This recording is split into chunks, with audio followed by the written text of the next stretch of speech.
பெந்தேகோஸ்தே ஞாயிறு, Pentecostal Sunday. உலகம் முழுவதும் இந்த ஆராதனையை அனுசரிக்கிறாங்க. இந்த நாள் முழுக்க எல்லா சபையிலையும் பரிசுத்த ஆவியானவர், இந்த ஆவியானவரை குறித்த பேச்சு இதெல்லாமே இருக்கும். நம்முடைய சபையில் என்னென்னா, இந்த வருஷம் இந்த 2025 ஞாயிற்றுக்கிழமையின் காலைகளில் தொடர் போதனையாகவே பரிசுத்த ஆவியானவர் குறித்து தான் போதிச்சுக்கிட்டு வரோம் நம்ம. அதனால் அது நீங்களாக நம்ம இன்றைக்கி இது ஸ்பெஷலான ஒரு நாளாக இருக்கிறதுனால இன்றைக்கான ஒரு சத்தியத்தை நினைவு கூற வேண்டியது அவசியமாக இருக்குது. பெந்தேகோஸ்தே ஞாயிறுனா என்ன? இயேசு கிறிஸ்து உயிர்த்தெழுந்த பிறகு 50வது நாளில் சீஷர்கள் மேல் வீட்டு அறையிலே கூடி யோவேல் தீர்க்கதரிசன புத்தகத்தில் சொல்லப்பட்ட அப்போஸ்தலர் 1வது அதிகாரத்தில் 8வது வசனத்தில் இயேசு சொன்ன அந்த வார்த்தைகள் நிறைவேறும்படியாக பரிசுத்த ஆவியானவருக்காக காத்திருந்து அவரை பெற்றுக்கொண்ட நாள் தான் இந்த பெந்தேகோஸ்தே ஞாயிறு. நல்லா புரிஞ்சுக்கிடுங்க. பெந்தேகோஸ்தேனா நகை போடாமல் இருக்கிறது இல்லை. பெந்தேகோஸ்தேனா பரிசுத்த ஆவியானவரை பெற்றுக்கொண்டவர்கள். யாரை பெற்றுக்கொண்டவர்கள்? பரிசுத்த ஆவியா. அதான் பென்டிகாஸ்ட்னா. நல்லா புரிஞ்சுக்கணும். பெந்தேகோஸ்தேனா பரிசுத்த ஆவியானவரை பெற்றுக்கொண்டது, வேற ஒன்றும் இல்லை. சரி, இந்த நாளை அதை நினைவு கூறுறோம். ரட்சிக்கப்பட்டிருக்கிற நீங்கள் பரிசுத்த ஆவியானவர் எப்படி விசுவாசிக்கிறீங்க? நீங்கள் பெற்றிருக்கிறீங்களா?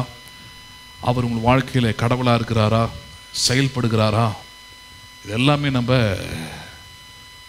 ஞாபகப்படுத்த வேண்டியது, தெரிந்து கொள்ள வேண்டியது அவசியமாக இருக்குது.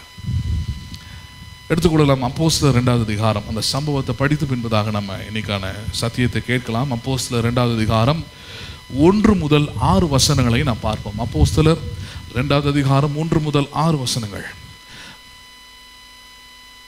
பெந்தேகோஸ்தே என்னும் நாள் வந்தபோது அவர்கள் எல்லோரும் ஒருமனப்பட்டு ஓரிடத்திலே வந்தார்கள். அப்பொழுது பலத்த காற்று அடிக்கிற முழக்கம் போல வானத்திலிருந்து சடுதியாய் ஒரு முழக்கம் உண்டாகி அவர்கள் உட்கார்ந்திருந்த வீடு முழுவதையும் நிரப்பிற்று.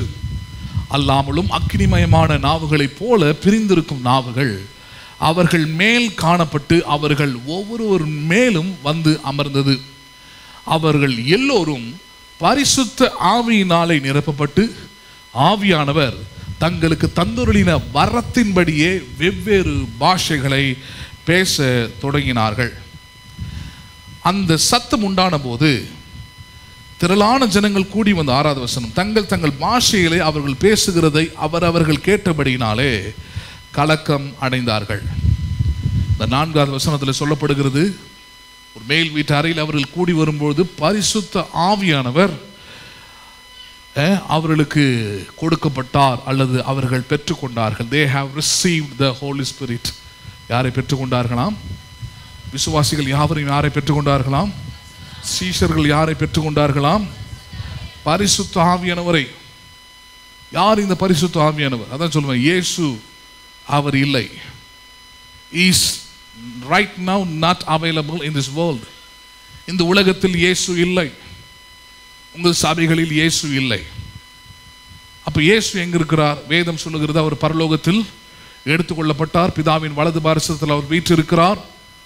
ஒரு நாள் அவர் மீண்டும் திரும்பி வருவார். அப்ப அவர் வர வரைக்கும் அவரை உறுதி பண்ணும்படியாக அல்லது அவரையும் சேர்த்து வெளிப்படுத்தும்படியான ஒருவரை அவரே சொல்லியிருக்கிறாரு.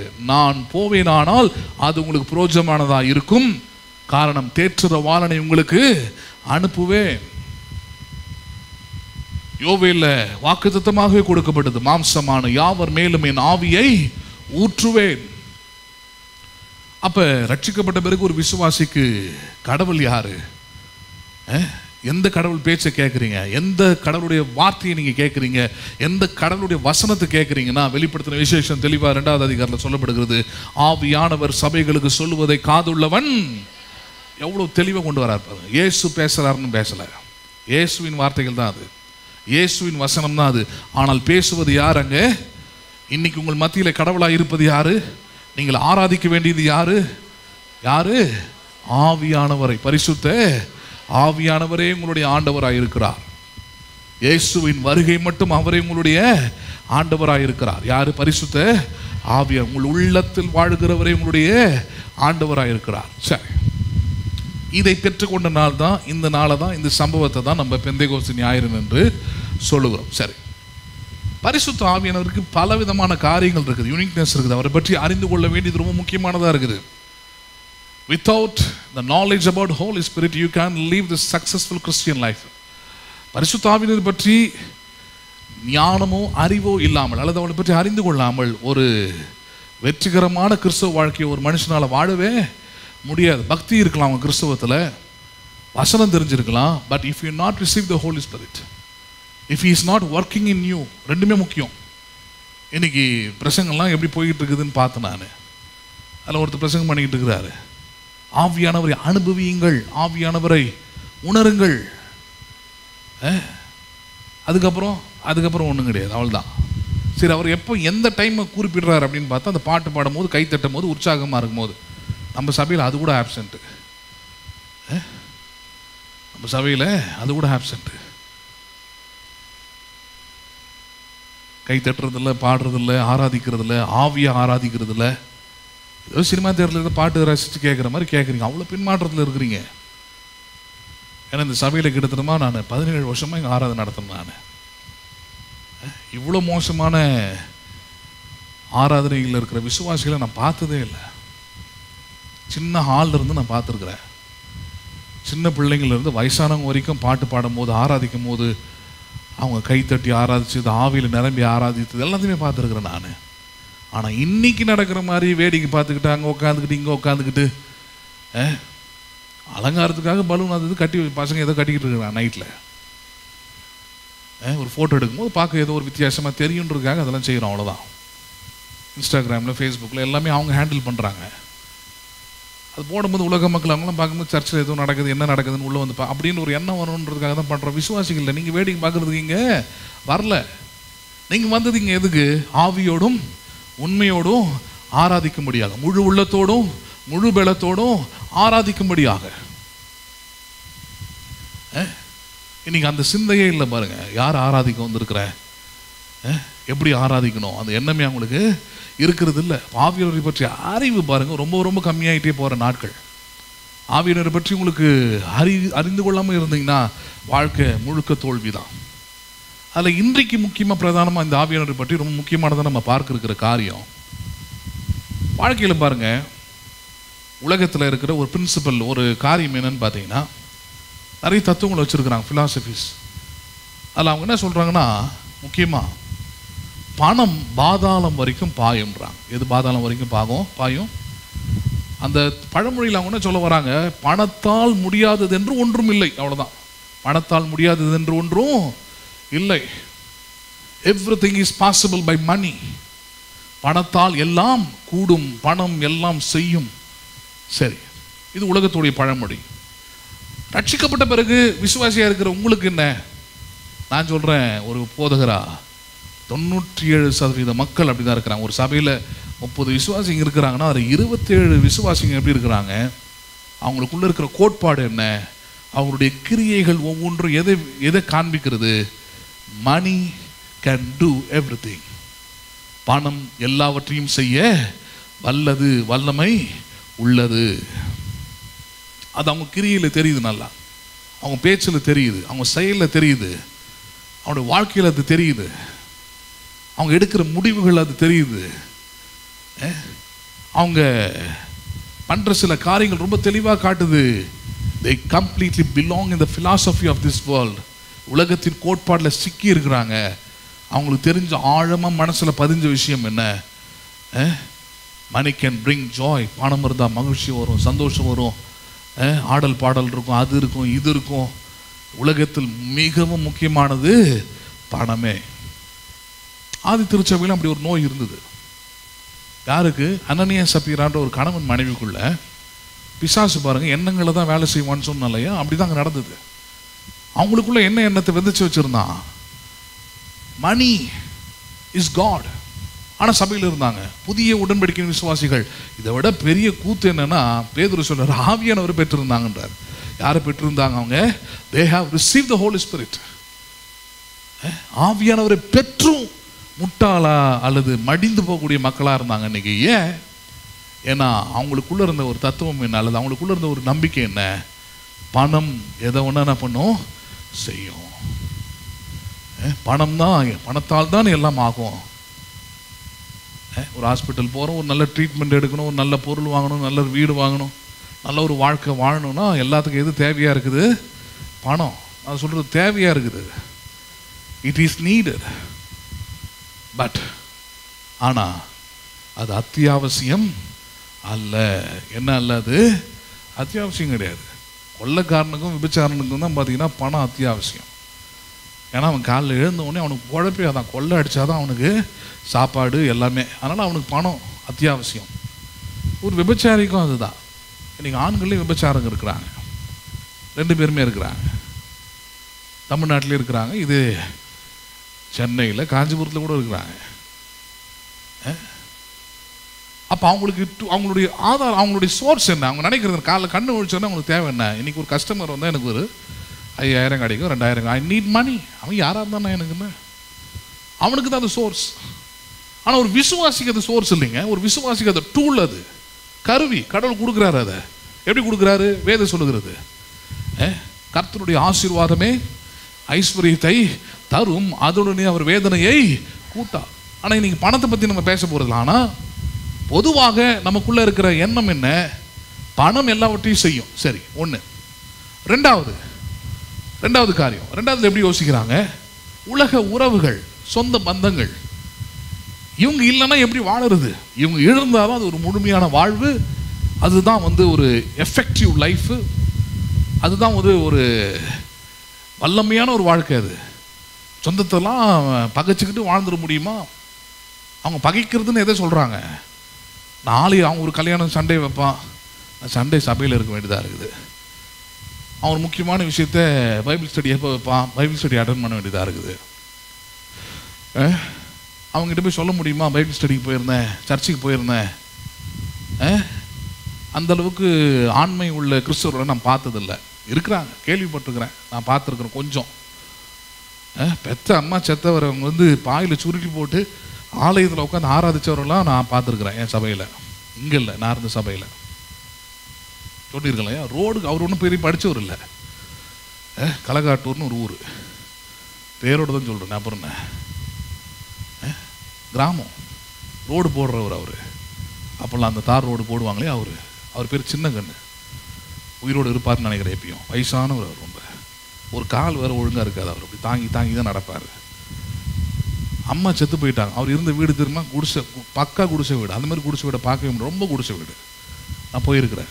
கேரள் ரவுண்ட்ஸ் போனால் அவங்க வீட்டுக்குள்ளேயே போக முடியாது, ரோட்லேயே நின்று ரவுண்டு கட்டி பாட்டு வர வேண்டியது. அந்த மாதிரி ஒரு வீடுங்க. பெத்த அம்மா இறந்துட்டாங்க சண்டேயில். யார்கிட்டையும் சொல்லலை. பாயில் அப்படி சுருட்டி வச்சுட்டு ஒரு கீத்து கட்டை இதில் கது அப்படி தூக்கி போட்டு கம்பியில் கட்டிட்டு நேராக கிளம்பி ஒயிட் அண்ட் ஒயிட் போட்டு வந்துட்டார். பைபிள் தூக்கினு. எங்களுக்கு யாருக்கும் தெரியாது. அதெல்லாம் சின்ன போய் உட்காந்துருக்குறேன். ஆராதனை காலைல 9 மணிக்கு ஆரம்பிச்சு 2:30 மணிக்கு முடியும். ஆராதிக்கிறார். எந்த வித்தியாசமும் தெரில அவர்கிட்ட. ஆராதிக்கிறாரு, வசனத்தை கேட்குறாரு. சாப்பாடு முடிஞ்சோடனே சாப்பாடு உண்டாப்ப சாப்பாடு போடுறது எல்லாரும் பந்தியில் உட்காடுறாங்க.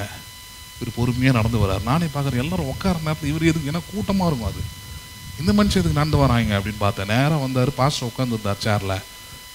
அவர்கிட்ட சொன்னார், அம்மா இறந்துட்டாங்க, பாயில் அப்படி சுருட்டி வச்சுட்டு ஆராதனைக்கு வந்துட்டேன் பாஸ்டர். விசுவாசிங்களுக்கெல்லாம் இன்ஃபார்ம் பண்ணிவிடுங்க, சொல்லிவிடுங்க. அடக்க ஆராதனை நீங்கள் எப்போ வைக்கிறீங்களோ அப்போ நான் சொல்கிறேன், நீங்கள் வைங்க அப்படின்றார். பாஸ்டர் ஒரு நிமிஷம் அதிர்ச்சி ஆகிட்டார். என்ன சொல்கிறேன் அப்படின்ட்டு. அதோடைய பிளெஸ்ஸிங் என்ன தெரியுமா? அதை சொல்ல வரேன். நீங்கள் ஒன்று விதைக்காமல் ஒன்று அறுக்கவே முடியாது. ஏசை அதை சொல்லிக் கொடுக்குது. என் பரிசுத்த ஓய்வு நாளிலே உனக்கு இஷ்டமானதை செய்யாமலும். பெரிய லைன் அது. அதில் கடைசி எப்படி திரும்ப முடிக்கிறார் அந்த வசனத்தை? பூமியின் உயர்ந்த இடங்களில் உன்னை ஏறி இருக்க பண்ணுவேன். எங்கள் சர்ச்சில் முதல்ல சொந்த வீடு, அந்த குடிசை வீடு சொன்னோம் இல்லையா, சொந்த வீடு கட்டினவர் அவர் தான். அப்போ இந்த டைல்ஸு மார்பிள்ஸ்லாம் பெரிய விஷயம். நான் சொல்கிறது 97 அவர் தான் ஃபஸ்ட்டு டைல்ஸ் மார்பிள்ஸ் போட்டு வீடை கட்டினார். எல்லாத்தையும் உண்மையாக இருப்பார். எப்படி தெரியுமா? அவர் தசமாக கொடுப்பார், நற்கிரியைகளை சொல்லி காட்டுறேன், நீங்களாம் அப்படி செய்யுங்க, காப்பி அடிங்கன்னு சொல்ல. அதெல்லாம் அவர் உள்ளத்துலேருந்து வந்தது. படிக்காத மனுஷன்தான். அப்போல்லாம் கேஷாக தான் கொடுப்பாங்க சம்பளம். அப்படியே வாங்குவார். நல்ல ஞாபகம் இருக்குது. நாங்களாம் சர்ச்சில் தான் மேக்ஸிமம் இருப்போம். வருவார் அவரு, இந்த கிழிஞ்சு போனதாக இருக்கும். ரோடு போடுறவர் எப்படி இருப்பார்? சண்டே ஒரு நாள் தான் ஒயிட் அண்ட் ஒயிட் போட்டு நீட்டாக வருவார். பேண்ட்டு கிழிஞ்சிருக்கும், சட்டை கிழிஞ்சிருக்கும், ஒரே அழுக்கு. சம்பளத்தை எடுத்துன்னு முடியாருவார் பாஸ்டர்கிட்ட. பாஸ்டர் அப்படி பனியன் போட்டு நிற்பார். நான் சின்னங்கன்னு பாஸ்டர் ப்ரேயர் பண்ணி மொத்த சம்பளத்தையும் கொடுப்பார். மொத்த சம்பளத்தையும் அவருக்கு தெரிஞ்ச ஒரு பக்தி, அவ்வளோதான். பாஸ்டர் எல்லாத்துக்கும் ஜோம் பண்ணுவார். எல்லாத்தையும் கையில் வச்சுட்டு ஜோம் பண்ண பிறகு அதிலிருந்து தசமாங்க எடுத்து அது ஒரு ரப்பர் பேண்ட் போட்டு அழகாக, அப்போல்லாம் அப்படி தான் கொடுப்பாங்க, பறந்துடும் பணம் போட்டு மறுபடியும் அதுக்கு ஒரு ஜபம். ஹலோ, இதெல்லாம் நான் கண்ணார பார்த்துருக்கிறேன். சும்மா இது யாரோ சொல்லி கேட்டு வந்து பிரசங்கம் பண்ணி இதெல்லாம் கூட. எனக்கு அப்போல்லாம் பைத்தியக்காரத்தனமாக தெரியும். என்ன பண்ணிட்டு இருக்கிறான் இந்த ஆள், ரோடு போடுற ஆள். உனக்கு இதில் என்ன கூத்து தெரியுமா? அவருக்கு 5 பசங்க, 1 2 கிடையாது, 5 பசங்க. இதில் அடுத்த கூத்து என்ன தெரியுமா? இதெல்லாம் நடந்துக்கிட்டே இருந்தது. அப்படியே இருந்துக்கிட்டே இருந்தார். சைக்கிளில் தான் வருவார். களக்காட்டூர் எங்கே இருக்குது பாருங்கள், அங்கேருந்து சைக்கிளில் வருவார் பொன்னேரி கரைக்கு. நிறைய விசுவாசிங்க அப்படி தான் வருவாங்க, நான் பார்த்துருக்குறேன். ஏன்னா நீங்கள் இருக்கிற இந்த நிலைமை பாருங்கள், உங்களுக்கு உயர்த்தாது. அதுக்காக தான் சொல்ல வரேன். நீங்கள் இருக்கிற இந்த மாதிரியான சோம்பேறித்தனமான ஒரு வாழ்க்கை, ஒரு மாதிரியாக இருக்கிற அனலும் இல்லாமல் குளிரும் இல்லாமல் இருக்கிற வாழ்க்கை நிச்சயமாக உங்களை ஒரு நாள் நல்ல நிலைக்கு உங்களுக்கு கொண்டு வராது. அதுக்காக தான் சில எக்ஸாம்பிள்ஸை சொல்கிறேன், கதைக்காக இல்லை. நான் கண்ணால் பார்த்ததுனால தான் இன்றைக்கும் நான் இந்த ஊழியத்தை இவ்வளோ ட்ரையான டைம்லையும் செஞ்சுக்கிட்டு இருக்கிறேன். ரொம்ப ரொம்ப ட்ரையான டைம், எனக்கு பிடிக்கவே இல்லை உண்மையை சொல்ல போனால். கடவுள்கிட்ட என்னை ஏன் கொண்டாந்து இங்கே வச்சுருந்தேன் பல நாள் கேட்குறேன். நான் என்னை விட்டுருங்க, வேறு யாராவது கூட இங்கே போட்டு ஊழியம் செய்யுங்க ஆண்டவரே, என்னை விட்டுருங்க, நான் இப்போ கூட கிளம்புறது ரெடி, இது வேணாம் எனக்கு. என் குடும்பத்தை பார்த்துக்கிட்டு என் பிள்ளைங்களை பார்த்து நான் எங்கேயா போய் வாழ்ந்துக்கிறேன். நான் ரொம்ப கடினமாக இருக்குது ஊழியம் செய்கிறது எனக்கு. ஆனாலும் செஞ்சுக்கிட்டு இருக்கிறேன். களைப்பை மேலே கையை வச்சுட்டு திரும்பி பார்க்கக்கூடாது, பார்க்க முடியாது, ஆனாலும் செய்கிறேன். ஏன்னா இதெல்லாம் பார்த்துருக்குறேன் நான் கண் கூட. அவரை இது மாதிரி ஒரு விசுவாசி சொல்கிறேன், இது மாதிரி சொல்லிக்கிட்டே இருக்கலாம். நான் கடைசி நேரத்திரம் நடந்தது இப்படியே இருந்தது. நல்ல ஒரு வீடை கட்டினாங்க. அதுக்கப்புறம் அவங்க பிள்ளைங்கள்லாம் வளர ஆரம்பிச்சிது. அதுக்கப்புறம் கடவுள் இந்த ஊழியத்தை கொடுத்தார். தனியாக இங்கே வந்துட்டோம். ஒரு நாள் அந்த சபையோட போதகர், எங்கள் போதகர் வந்தார், எங்கள் பாஸ்டர் வந்தார். காலைல ஒரு 5:30 மணி, அவர் காலைல தான் வருவார், 4 மணி 5 மணிக்கு தான். அப்போ இந்த ரூமில் தான் உட்காந்துருக்குறேன். வந்தார் நேராக, அப்படியே பேசிக்கிட்டே இருந்தார். அப்போ சொன்னார், ஒரு பொண்ணோட பேரை சொல்லி சொன்னார். அந்த பொண்ணு டாக்டருக்கு ஜாயின் பண்ண போகிறா, அவளுக்கு எல்லாமே பிளேஸ்மெண்ட்லேருந்து எல்லாம் ஓகேவாயிடுச்சு, சில ஃபார்மாலிட்டிஸ் தெரியணும், தேவைப்படணும் அப்படின்னு சொல்லிட்டு பேசிக்கிட்டு இருந்தார். நான் கேட்டேன், யார் இது? சொன்னார் பாரு, அந்த சின்னகனுடைய பேத்தி தான். தாத்தா யார்? Road contractor. பேத்தி உலகத்தில் நடக்குமா? அது உலகத்தில் நடக்கலாம், இது போல நடக்குமா? பிள்ளைகள் ஒன்றும் சாதாரணமாக இல்லை. ஃபஸ்ட்டு பையன்னா சின்ன பையன் நினச்சக்கூடாது. இன்றைக்கி அவருக்கு எப்படியும் 60 வயசு கிட்ட ஆகும், 50 வயசுக்கு மேலே இருக்கும். பெரிய காஞ்சிபுரத்து பெரிய ஃபோட்டோ ஸ்டுடியோ ஓனர் அவர் தான். சின்ன காஞ்சிபுரத்தில் இருக்குது, பெரியார் நகரில். 2வது பையன் பார்த்தீங்கன்னா கவர்னரில் பிஏ ஒர்க் பண்ணுறாரு. பிஏன்னா நல்லா படித்து நல்ல ஒரு போஸ்டிங்கில் 2வது பையன். 3வது பொண்ணு மட்டும் கொஞ்சம் பின்மாறி போயிடுச்சு. 4வது பையன் ஒரு கம்பெனிஸில் 4-5 காருங்களை வாங்கி விட்டு அதில் ஏர்ன் பண்ணுறான். 4 பேர் கீழே வேலைக்கு போட்டு, 4-5 டிரைவரை வேலைக்கு போட்டு வேலை செய்கிறான். நல்ல சம வசதி. 5 பிள்ளைங்களும் ஒன்று கூட தருதலையாக மாறல. அவர் வாழ்க்கையும் தருதலையாக போல. அவரால் முடிஞ்ச நாள் வரைக்கும் 2012 நினைக்கிறேன், அது வரைக்கும் ரெகுலராக என்னை பார்க்க வருவார். அவரை பார்க்கும் போதெல்லாம் அதான் ஞாபகம் வரும், இவருடைய வாழ்க்கை எங்கே இருந்தது. ஒரு ஆராதனைக்கும் அவர் மிஸ் ஆகி நான் பார்த்ததில்லை. ஆள் ரொம்ப ஒல்லியாக இருப்பார், நோய்வாய்ப்பட்ட மாதிரியே இருப்பார், எப்போ வேணா புட்டுப்பாருன்ற மாதிரி இருப்பார். ஃப்ராங்காக சொல்லணும், அவ்வளோ பலவீனமான ஒரு மனுஷன். அதான் சொன்ன, காலை தாங்கி தான் நடப்பார். அந்த சைக்கிள் ஓட்டுறதே ஒரு பக்கமாக.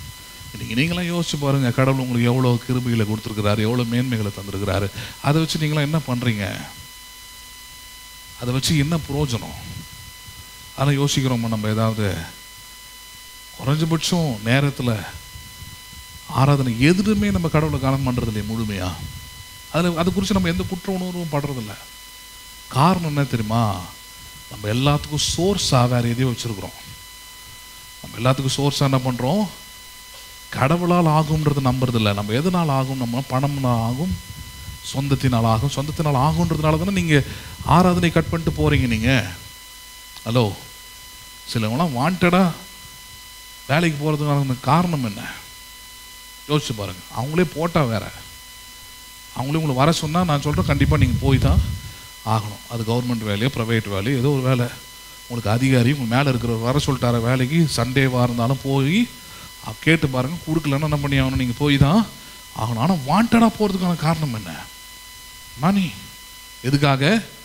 ஆமாம், ஆராதனை கட்டாதுன்னா ஒரு 2 பாட்டு பாட போகிறாங்க, ஒரு பிரசங்கம் பண்ண போகிறாங்க, இதனாலேயே பழைக்க போகிறேன், பணம் ஓட்டி பார்க்குறேன், எக்ஸ்ட்ரா இத்தனை 1000 வருது.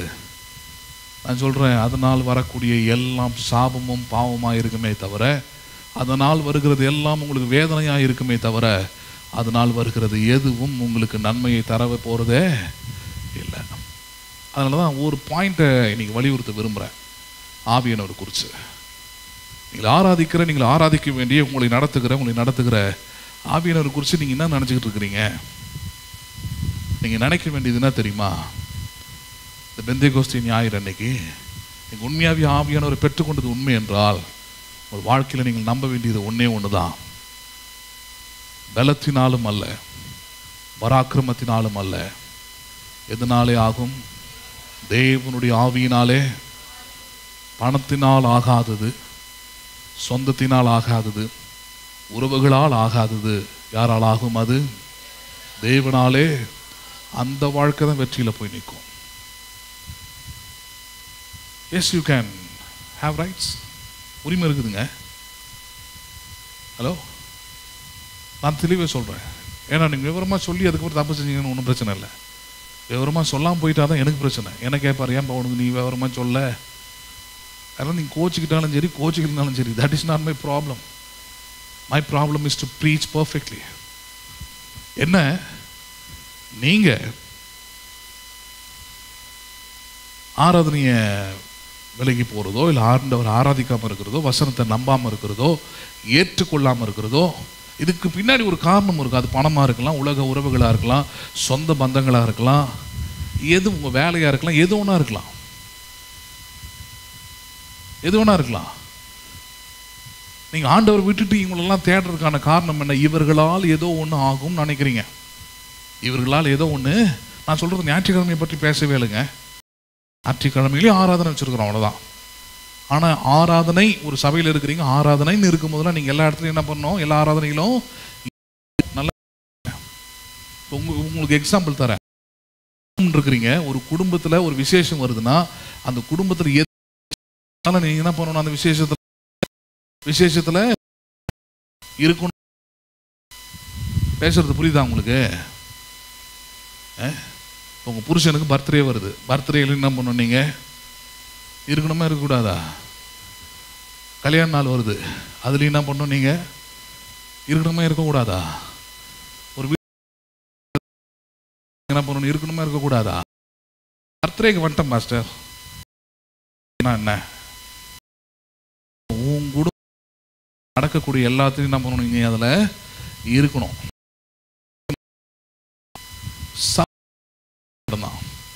சபை என்பது என்னன்னா, இட் இஸ் ஏற்கனவே சொல்லியிருக்கேன், உலகத்தில் 2 தங்க, ஒன்று வீடு, இன்னொன்று லாட்ஜஸ். இன்னொன்று லாட்ஜ். இது 2த்துக்குமே பார்த்தீங்கன்னா தங்குற இடம் தான். இது 2த்துக்கும் போனீங்கன்னா பெட் இருக்கும், படுக்கிறதுக்கு இடம் இருக்கும். இப்போ இருக்கிற சில லாட்ஜஸ்லாம் போனீங்கன்னா வீடு மாதிரியே இருக்குது.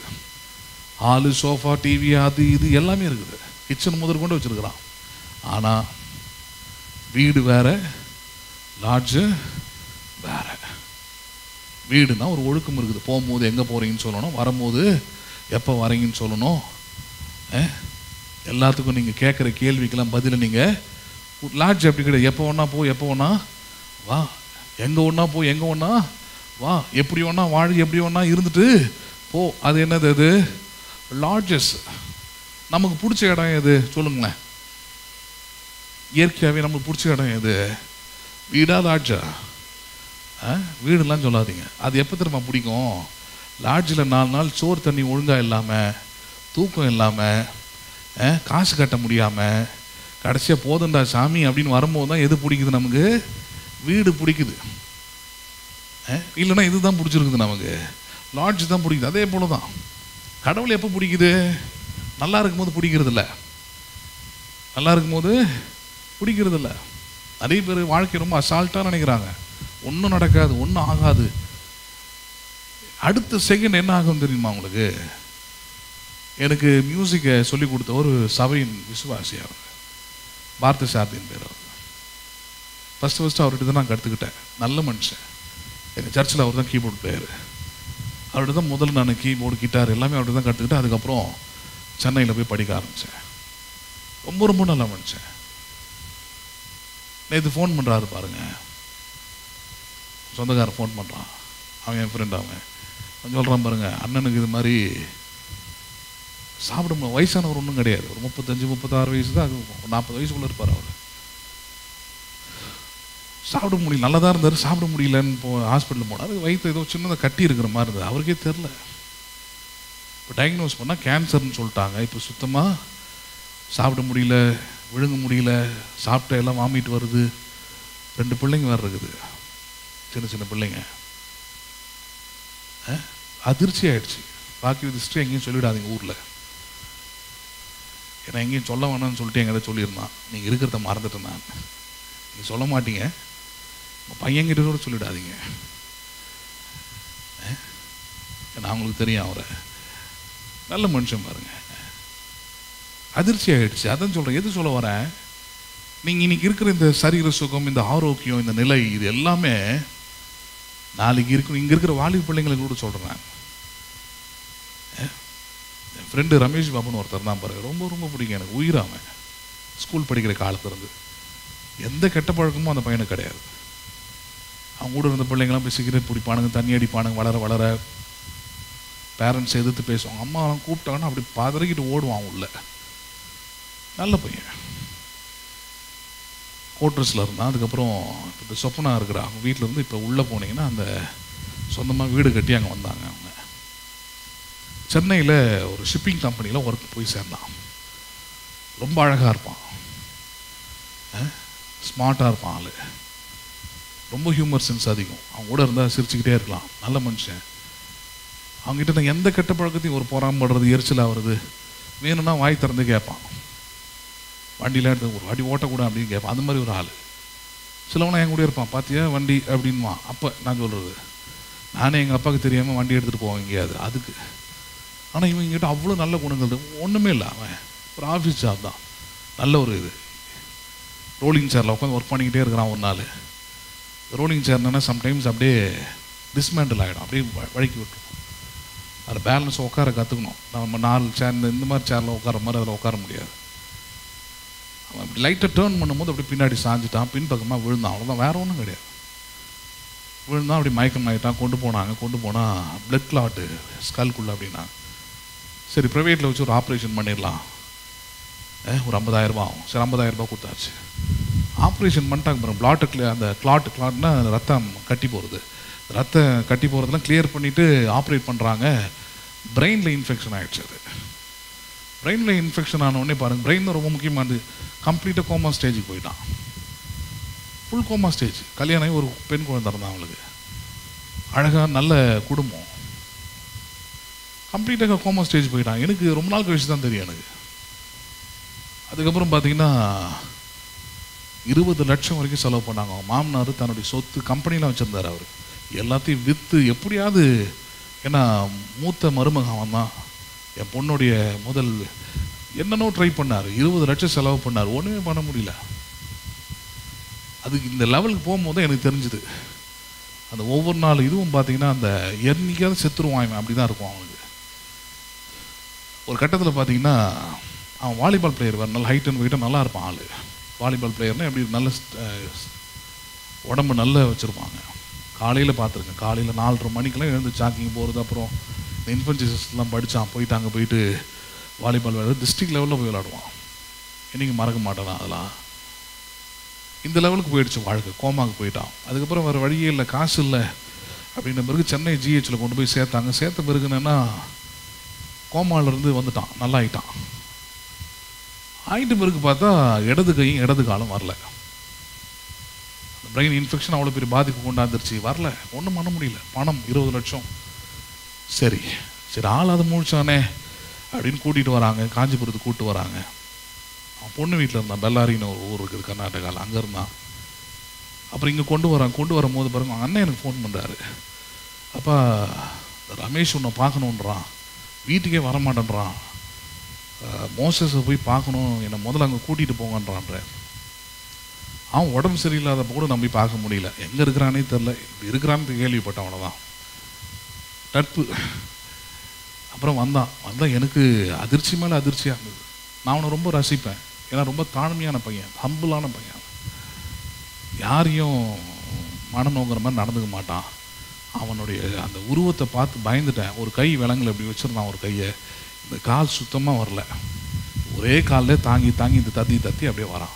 அப்போ தான் என் பொண்ணு பிறந்திருக்கிறா, படிக்கட்டுலாம் ஏற முடியல, வரான். நான் என் பொண்ணு தூங்கிட்டு இருக்கிறா, குழந்தை 1.5 மாதம் குழந்தை, இல்லைன்னா தூங்கிட்டு வந்துடலாம், தூங்கிட்டு இருக்கிறா, தொட்டியில் இருக்கிறாடா, நீ நாளைக்கு வா, மறுபடியும் நான் கீழே வச்சுருக்கிறேன்னு சொன்னேன். இல்லை நான் மேலேயே வரேன்னு சொல்லிட்டு மேலே வந்து பார்த்தான்.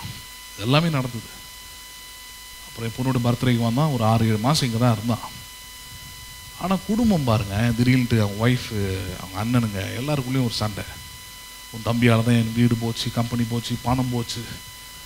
ஒரு கட்டத்தில் என்ன ஆயிடுச்சுன்னா, 2 குடும்பமும் சேர்ந்து இவனை பாரமாக பார்க்க ஆரம்பித்தாங்க. ஒரு நாள் காலையில் என்கிட்ட வந்தான், நான் வாழ விரும்பலடா, எங்கேயும் செத்துடலான்னு பார்க்குறேன், மனைவியும் பாரமாக பார்க்குறா, அண்ணனும் பாரமாக பார்க்குறான், அப்பாவும் பாரமாக பார்க்குறாங்க, எனக்கு இதுக்கப்புறம் என் கை காலெலாம் சரியாகி நான் வேலைக்கு போகவும் நம்பிக்கைலாம் இல்லை, அதனால் நான் செத்துட்டா நல்லாயிருக்கும். நான் அப்புறம் அவங்க அண்ணனுக்கு ஃபோன் பண்ணி வர வச்சு அவருக்கு கொஞ்சம் எடுத்து சொல்லி அமிச்சோம் பாருங்க. அவர் இங்கிருந்து மனைவிக்கிட்ட அமிச்சிட்டாரு. அவள் பார்த்தீங்கன்னா ஒரு மாதம் வச்சுருந்து பஸ்ஸில் ஏற்றி விட்டு எங்கேயும் அமிச்சிட்டேன்னு சொல்கிறான். நான் தான் ஃபோன் பண்ணி அவகிட்ட கேட்டேன். எனக்கு ஒரு 3 மாதம் கழிச்சு தகவல் வந்துச்சு, ஆள் இல்லை, எங்கேயோ காணாமல் போயிட்டான் அப்படின்ட்டு. மனைவிக்கு நேராக ஃபோன் பண்ணேன், எங்கம்மா இந்த மாதிரி வந்தான், நான் எனக்கு தெரியாதுண்ணா, பஸ்ஸில் ஏற்றி விட்டேன், போலீஸ் கம்ப்ளைண்ட் கொடுக்கலாம்ல, அவங்க வீட்டில் கொடுக்க சொல்லுங்கண்ணா, நான் ஏன் கொடுக்கணும், ஏமா புருஷம்மா அவன் இருக்கட்டும்னா, நான் ஏற்றி அவங்க வீட்டுக்கு தான் அமிச்சேன். சரி இவங்களுக்கு ஃபோன் பண்ணுறான், அவங்க அண்ணனுக்கு, சொந்த அண்ணன், என்னங்க உங்கள் தம்பி இங்கே தான் அமிச்சுதான் அவன் ஒய்ஃபு சொல்கிறாள், அவன் இங்கே வரல மோசஸ், அவன் எங்கே போனாலும். இப்போ ஒரு 2 மாதத்துக்கு முன்னாடி கூட கேட்டேன், இது நடந்து 5 வருஷம் ஆயிடுச்சு. அவங்க அண்ணன் சொல்கிறார் பாருங்க, எங்கேயாவது பார்த்தீங்கன்னா சொல்லுங்கள், நாங்களும் அவனை தேடிக்கிட்டு தான் இருக்கிறோம். இவ்வளோ தான் உலகம், நல்லா புரிஞ்சுக்கிடுங்க. நல்லா இருக்கிற வரைக்கும் தான் நீங்கள் புருஷன், மனைவி, பிள்ளைங்க, ஹலோ மருமகன் எல்லாமே. ஒரு சின்னதாக ஒரு அசம்பவம் நடந்தது, நடக்காதுன்னு சொல்லவே முடியாது. அதான் சொல்கிறேன், ஒரு கெட்ட பழக்கமும் அந்த பையல கிடையாது. அவன் வாழ்க்கைலாம் கேடு கெட்டதெல்லாம் நல்லா இருக்குது உலகத்தில், நான் பார்த்துருக்குறேன். இவ்வளோ நல்ல பையன், அவன் வாழ்க்கை இந்த அளவுக்கு முடியும் நான் எதிர்பார்க்கவே இல்லை. அதனால தான் ஒன்று புரிஞ்சுக்கணும், அடிப்படையாக நீங்கள் நிற்கிறீங்க, வாழறீங்க, வரீங்க, கடவுள் ஒரு புதிய நாளை தராரு. இது எல்லாம் யாரால் ஆச்சுன்னா, உங்கள் பணத்தால் இல்லை, உங்கள் சொந்தத்தால் இல்லை, தேவனுடைய ஆவியானவரால் தான் இருக்குது. யாரால் தான் இருக்குது? ஆமாம், நீங்கள் நல்லா இருக்கிறது, நல்லா இல்லாமல் போகிறது யாருடைய கையில் இருக்குது? தேவனுடைய ஆவியானவர்கிட்ட தான் இருக்குது. உலக பிரகாரமான மக்கள் சொல்கிற மாதிரி எல்லாம் கடவுள் கையில் இருக்குது, அது இல்லை, கடவுள் கையில் இல்லை. உங்களுக்குள்ள ஒரு ஆவியானவர் கொடுக்கப்பட்டிருக்கிறாரு.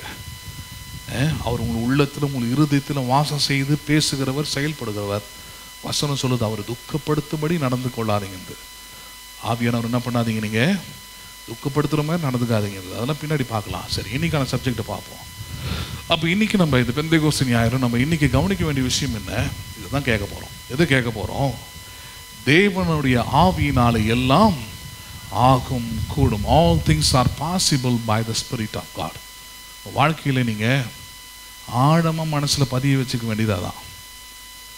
பணம் இருந்தாலும் சரி, இல்லைனாலும் சரி, உறவுகள் இருந்தாலும் சரி, இல்லைனாலும் சரி, காரியங்கள் ஆகும், வெற்றி உண்டாகும், செழிப்பு உண்டாகும், வாழ்வு உண்டாகும், பிழைப்பு உண்டாகும், வழிகள் உண்டாகும். யாரால? தேவனுடைய ஆவியினாலே ஆகும். யாராலே ஆகும்? அதுதான் இந்த நாளிலையும் கற்றுக்கொள்ள வேண்டும். தேவனுடைய ஆவியினாலே ஆகும். 27 தேவனுடைய ஆவியினாலே ஆகும். வசனத்தை பார்க்கலாம் பாருங்க. சகரியா 4வது அதிகாரம். சகரியா 4வது அதிகாரம் 4 முதல் 7 வசனங்களை நம்ம பார்க்கலாம். சகரியா 4 முதல் 7 வசனங்கள். சகரியா 4வது அதிகாரம் 4 முதல் 7 வசனங்கள்.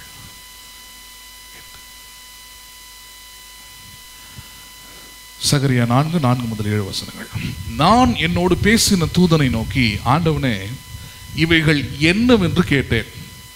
என்னோடு பேசின தூதன் மறுமொழியாக, இவைகள் இன்னதென்று உனக்கு தெரியாதா என்றார்.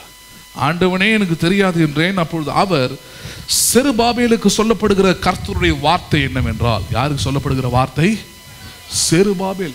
இவன் யாருன்னு முதல்ல தெரிஞ்சுப்போம். செருபாபேல் யார்? ஹூ இஸ் செருபாபேல் அப்படின்னா, இவன் ஒன்றும் ஒரு சாதாரண மனுஷன் இல்லை. யாருன்னா, ஒரு நாட்டுக்கு, அந்த தேசத்துக்கே கவர்னர். அவன் எல்லா அதிகாரங்களும் வல்லமைகளும் பணமும் எல்லாமே இருக்குது அவன்கிட்ட, அந்த ஆளுகிட்ட. அவன் பேர் தான் செருபாபேல். அவன் கடவுளுடைய மனுஷன். சரி, இந்த செருபாபேலுக்கு என்ன பிரச்சனை? இவன் ஒரு ஆலயத்தை கட்டி எழுப்பணும்னு விரும்புகிறான். ஆனால் ஒவ்வொரு முறையும் அது தடையாகுது. கட்டி எழுப்பும் போதெல்லாம் ஒரு பெரிய பிரச்சனை உண்டாயிடுது, தடையாகுது, கட்டி எழுப்ப முடியல. அதாவது ஒரு வேலையை எடுத்து செய்யணும்னு பார்க்குற, செய்ய முடியல. சோர்ந்து போய் ஒரு கட்டத்தில் விளங்கலை, ஒன்றும் விளங்கலை, தொட்டது ஒன்றும் தொடங்கலை அப்படின்ற லெவலில் சோர்ந்து போய் ஒரு கட்டத்தில் வந்து படுத்து உறங்க ஆரம்பிச்சிட்டான். அப்போ கர்த்தருடைய வந்து அவரோட பேசுகிறார். இன்னைக்கு கர்த்தருடைய தூதன்றது அவருடைய வார்த்தை. இன்னைக்கு நீங்கள் அப்படி தான் வந்து உட்காந்துருக்கலாம், இல்லை அந்த நிலையில் இருக்கலாம். தூதன் என்பது தேவனுடைய வார்த்தை. தேவனுடைய வார்த்தை என்ன சொல்லுது அவங்ககிட்ட? செருபாபேலே, இதெல்லாம் என்னன்னு தெரியுமான்னு சில காரியங்களை கேட்குறார். முதல் 2 வசனங்கள் இருக்குது. அவன் கேட்குறான், அவன் சொல்கிறான், ஒன்றும் தெரியலையே, ஒன்றும் புரியலையா உனக்கு?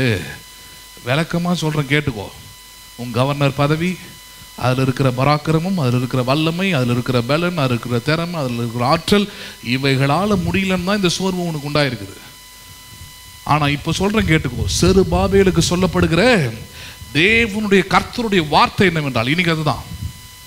இந்த ஞாயிற்றுக்கிழமையின் காலையில், முக்கியமாக இந்த பெந்தேகோஸ்து ஞாயிறு காலையில் வந்திருக்கிற வார்த்தைகளை தொலைவிலிருந்து யூடியூப்பில் கேட்டுக்கிட்டு இருக்கிற மக்களுக்கு சொல்கிறேன், உங்களுக்கு சொல்லப்படுகிற தேவனுடைய வார்த்தை என்னவென்றால், உங்களுக்கு சொல்லப்படுகிற தேவனுடைய வார்த்தை என்ன? ஒன்றே ஒன்று தான்.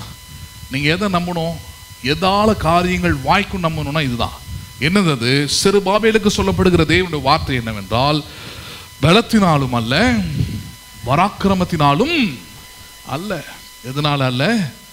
பலன், பராக்கிரமம். நமக்கு என்ன சொல்லி கொடுக்குறாங்க? உலகம் நமக்கு என்ன சொல்லி கொடுக்குது?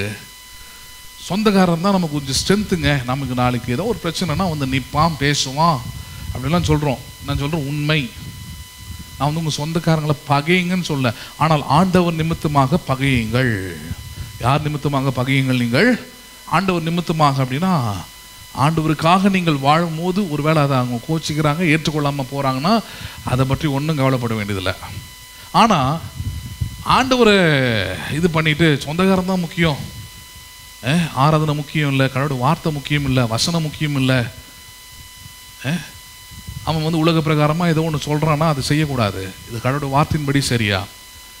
ஒரு விசுவாசியாக இருக்கிறேன், எனக்கு இது தகுதியானதா? இதெல்லாம் என்ன பண்ணணும்? கொஞ்சம் யோசிக்கணும். இதெல்லாம் கொஞ்சம் என்ன பண்ணணும்? நீங்கள் யோசிக்கணும். முந்திரி கொட்டை மாதிரி எல்லாத்தையும் என்ன பண்ணிவிடுவது? போயிட்டு சொந்தக்காரன் சொந்தம் பண்ணினா பிச்சை தான் எடுப்பீங்க ஒரு கட்டத்தில். அப்புறம் வந்து புலம்புவீங்க, ஐயோ இந்த சொந்தக்காரனால ஒன்றும் பிரோஜனம் இல்லைங்க. பிரோஜனம் இருக்காது. அவன் எப்போ திரும்ப அவனுக்கு பிரோஜனமாக இருப்பான்? நீங்கள் கடவுளை முழு மனதோடு தேடி, கடவுளுக்காக அல்லது கடவுளை தேடுவதற்காக அல்லது கடவுள் வார்த்தையில் நடப்பதற்காக ஒரு வேளை அவனை நீங்கள் விட்டு கொடுக்குற நிலையிலையும் அவனை விட்டு கொடுத்து கடவுளுடைய வார்த்தையை நீங்கள் கடைப்பிடிச்சு நடப்பீங்கன்னு நான் சொல்கிறேன். அந்த சொந்தக்காரன் உங்களுக்கு என்ன பண்ணுவான்? நிச்சயமாக உங்களுக்கு உதவி செய்வான். அவன் என்ன பண்ணுவான்? உங்களுக்கு உதவி.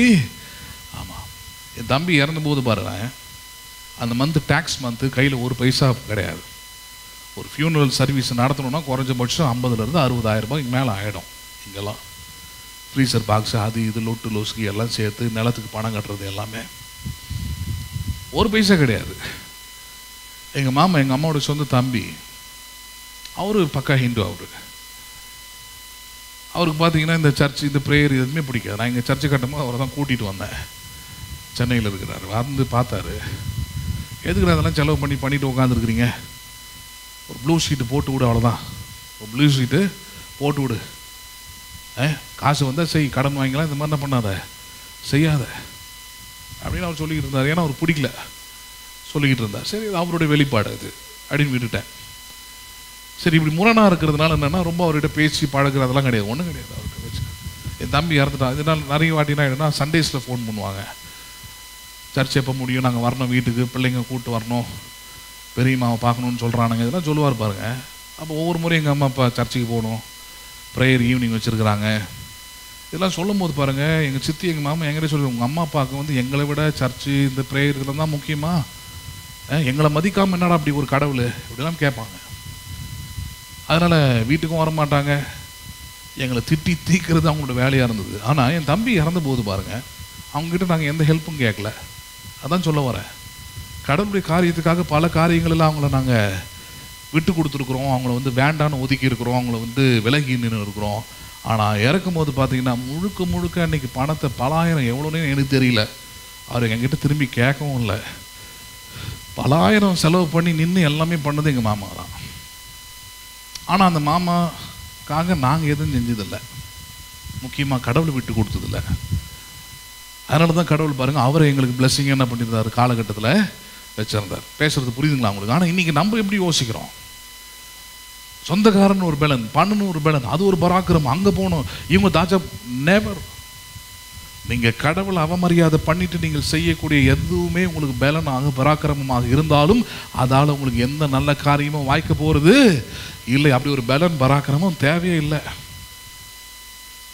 செருபாபேலுக்கு தேவன் சொல்ற வார்த்தை தான், செருபாபேலே கர்த்தர் உனக்கு சொல்லித்தர வார்த்தை என்ன தெரியுமா, உன் பலத்தினாலும் அல்ல, உன் பராக்கிரமத்தினாலும் அல்ல. இன்னைக்கு நம்ம லாங்குவேஜில் சொல்லுவோம், உன் பணத்தினாலும் அல்ல, உன் சொந்தத்தினாலும் அல்ல, உன் உறவினாலும் அல்ல, உன் ஃப்ரெண்டுனாலும் அல்ல. ஹலோ, நீ எவ்வளோ வாலி பிள்ளைங்க ஒரு சாட்சியான ஒரு வாழ்க்கையை வாழ முடியாமல், பெண் பிள்ளைங்க ஆண் பிள்ளைங்க எல்லாமே யாராக இருந்தாலும் கல்யாணம் பண்ணிக்கிறோம், எப்படி இருந்தாலும் கல்யாணம் பண்ணிக்கிறோம். அவன் இந்துவாக இருந்தாலும் சரி, அவிசுவாசியாக இருந்தாலும் சரி, இல்லை கிறிஸ்தவனாக இருந்தால் அவிசுவாசத்தில் குறைஞ்சவனாக இருந்தாலும் சரி, எப்படி இருந்தாலும் ஓகே எங்களுக்குன்ற ஒரு வாழ்க்கை இருக்குது பாருங்க. இதெல்லாம் நம்ம என்ன நினைக்கிறோம், நம்ம ஸ்ட்ரென்த்தா, வல்லமையா, பராக்கிரமமா? கிடையாது. அருவருப்பு, அது ஒரு பலவீனம், அது ஒரு பிரச்சனை. பேசுறது புரியுதுங்களா இல்லையா உங்களுக்கு? நான் பிழையாமை பற்றி அதிகமாக கேட்போம் இல்லையா? பிழையாம் இஸ்ரவேல் ஜனங்களை அழிக்கிறதுக்கு ஆகாப் கிட்ட தான் நம்ம சொல்லி கொடுத்தான். கடவுள் சொல்ல வேண்டியதெல்லாம் சொல்லிட்டார். என்ன சொல்லிட்டாரு? இந்த ஜனங்களை ஆசீர்வதிப்பது எனக்கு பிரியம், இவர்களுக்கு காண்டாம் இருக்கிறதுக்கு ஒத்த பலன் இருக்குது, இவங்களை அழிக்கிறதுக்கு இது வரைக்கும் உலகத்தில் வேற ஒரு ஜனம் இல்லை, அப்படிலாம் சொல்லிட்டார். அப்போ ராஜா கேட்குறான், அப்போ இந்த இஸ்ரவேல் ஜனங்களை அழிக்கிறதுக்கு வேறு வழியே இல்லையா? ஒரே ஒரு வழி இருக்குதுன்னு சொல்லிட்டு பிழையாம் சொல்லி கொடுக்குறான். பிழையாம் கூலிக்காக செய்த வேலைன்னு பைபிள் சொல்லுவாங்க. என்ன சொல்லி கொடுத்தான்? சிம்பிளாக சொல்லி கொடுத்தான். Format, simple format. ராஜா, இஸ்ரவேல் ஜனங்க தானாக அழியணுமா?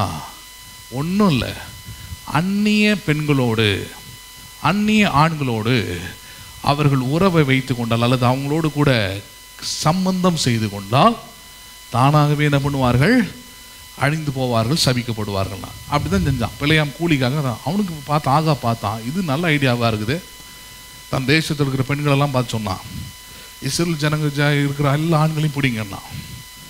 எல்லாம் மயங்கி திரிஞ்சானுங்க. போய் படித்து பாருங்க, வியாதியினால மொத்த பேரும் செத்தானுங்க. இஸ்ரவேல் எதால் அழிக்க முடியாது? இஸ்ரவேலுக்கு விரோதமான மந்திரமும் இல்லை, குறி சொல்லுதலும் இல்லைன்னு சொல்லப்பட்ட இஸ்ரவேல் பிழையாமால. கர்த்தரால் ஆசீர்வதிக்கப்படுவதே பிரியம் என்று பிழையாமால சொல்லப்பட்ட இஸ்ரவேல். காண்டாம் இருக்கிறதுக்கு ஒத்த பலன் இஸ்ரவேலுக்கு உண்டு. நீ ராஜாவாகவே இருந்தாலும் அவங்க என்ன பண்ண முடியாது? அழிக்க முடியாது என்று சொல்லப்பட்ட இஸ்ரவேல் எப்படி அழிக்க முடியும்? இது ஒன்றுத்தில் அழிக்கலாம். வாக்கு தத்தம் பண்ணப்படாத, உடன்படிக்கை செய்யப்படாத, இயேசுவின் ரத்தத்தினாலும் மீட்கப்படாத தேவனுடைய பிள்ளைக்கும் விசுவாசிக்கும் அவ்விசுவாசிக்கும் சம்பந்தம் ஏதுன்னு சொல்லப்படுற காரியத்தில் இணைச்சு விட்டு முடிஞ்சு போச்சு. அவங்க அதை தானே அழிவான். சபையில் இருக்கிற எல்லா விசுவாசிகளுக்கும் அதான் சொல்லுவேன் நான். உலக சிநேகம் தேவனுக்கு விரோதமான பகை என்பதை மறக்காதிருங்கள். நல்லா புரிஞ்சுக்கிடுங்க. உலக சிநேகம் தேவனுக்கு விரோதமான பகை. உங்கள் உயிர் நண்பன் இயேசுவாக இருக்கட்டும். அவருடைய குணாதிசயம் உள்ள மக்கள் ஒன்று அவங்களுக்கு உயிர் நண்பனாக இருக்கலாம். ஆனால் அவங்களுக்கு உயிர் இயேசுடையது என்பதை மறந்து போயிடாதீங்க. உங்களுடைய பிழைப்பு, உங்களுடைய வாழ்வு, உங்களுடைய உயர்வு, உங்களுடைய ஆசீர்வாதம், வாழ்க்கையின் எல்லா நன்மைகளும் ஆதாரம் இயேசு என்பதை மறந்து போயிடாது இருங்க. அவருடைய ஆவியானவர் தான் உங்கள் வாழ்க்கையிலே காரியங்களை வாய்க்க பண்ணுகிறவர். உங்கள் சொந்தக்காரன் இல்லை, நீங்கள் லவ் பண்ணுற ஆள் இல்லை, நீங்கள் விரும்புகிற அந்நிய மகனோ அந்நிய மகளோ அல்ல. அவங்கள நேசிங்க. ஆனால் ஆண்டவருக்காக அவங்கள என்ன பண்ணாதீங்க, இவங்களுக்காக ஆண்டவர் என்ன பண்ணாதீங்க, விட்டு கொடுக்காது. உங்களோட அழைப்பு என்னன்னு பாருங்கள், தெரிந்து கொள்ளுதில்லைன்னு பாருங்கள். வசனம் அப்படி சொல்லுகிறது, நாய் தன் கக்கினதுக்கு திரும்புவது போல, கழுவப்பட்ட பன்றி சேற்றுக்கு திரும்புவது போல மூடனும் அப்படியே திரும்புகிறான் இருக்குது. யாரும் அப்படியே திரும்புகிறான்? நீங்கள்லாம் யாருன்னு கொஞ்சம் யோசிச்சு பாருங்க. உங்களெல்லாம் ஆண்டவர் இயேசுவின் ரத்தத்தினாலே கழுவி பரிசுத்தமாக்கி தம்முடைய சொந்த ஜனம் என்று வைராக்கியம் பாராட்டும்படியாக வச்சிருக்கிறாரு. அங்கி போட்ட ஆட்களும் வேற ஆட்களும் வந்து பணத்துக்காகவோ இல்லை வேற மனுஷ முகத்துக்காகவோ அவங்க அட்ஜஸ்ட் பண்ணிட்டு போகலாம்.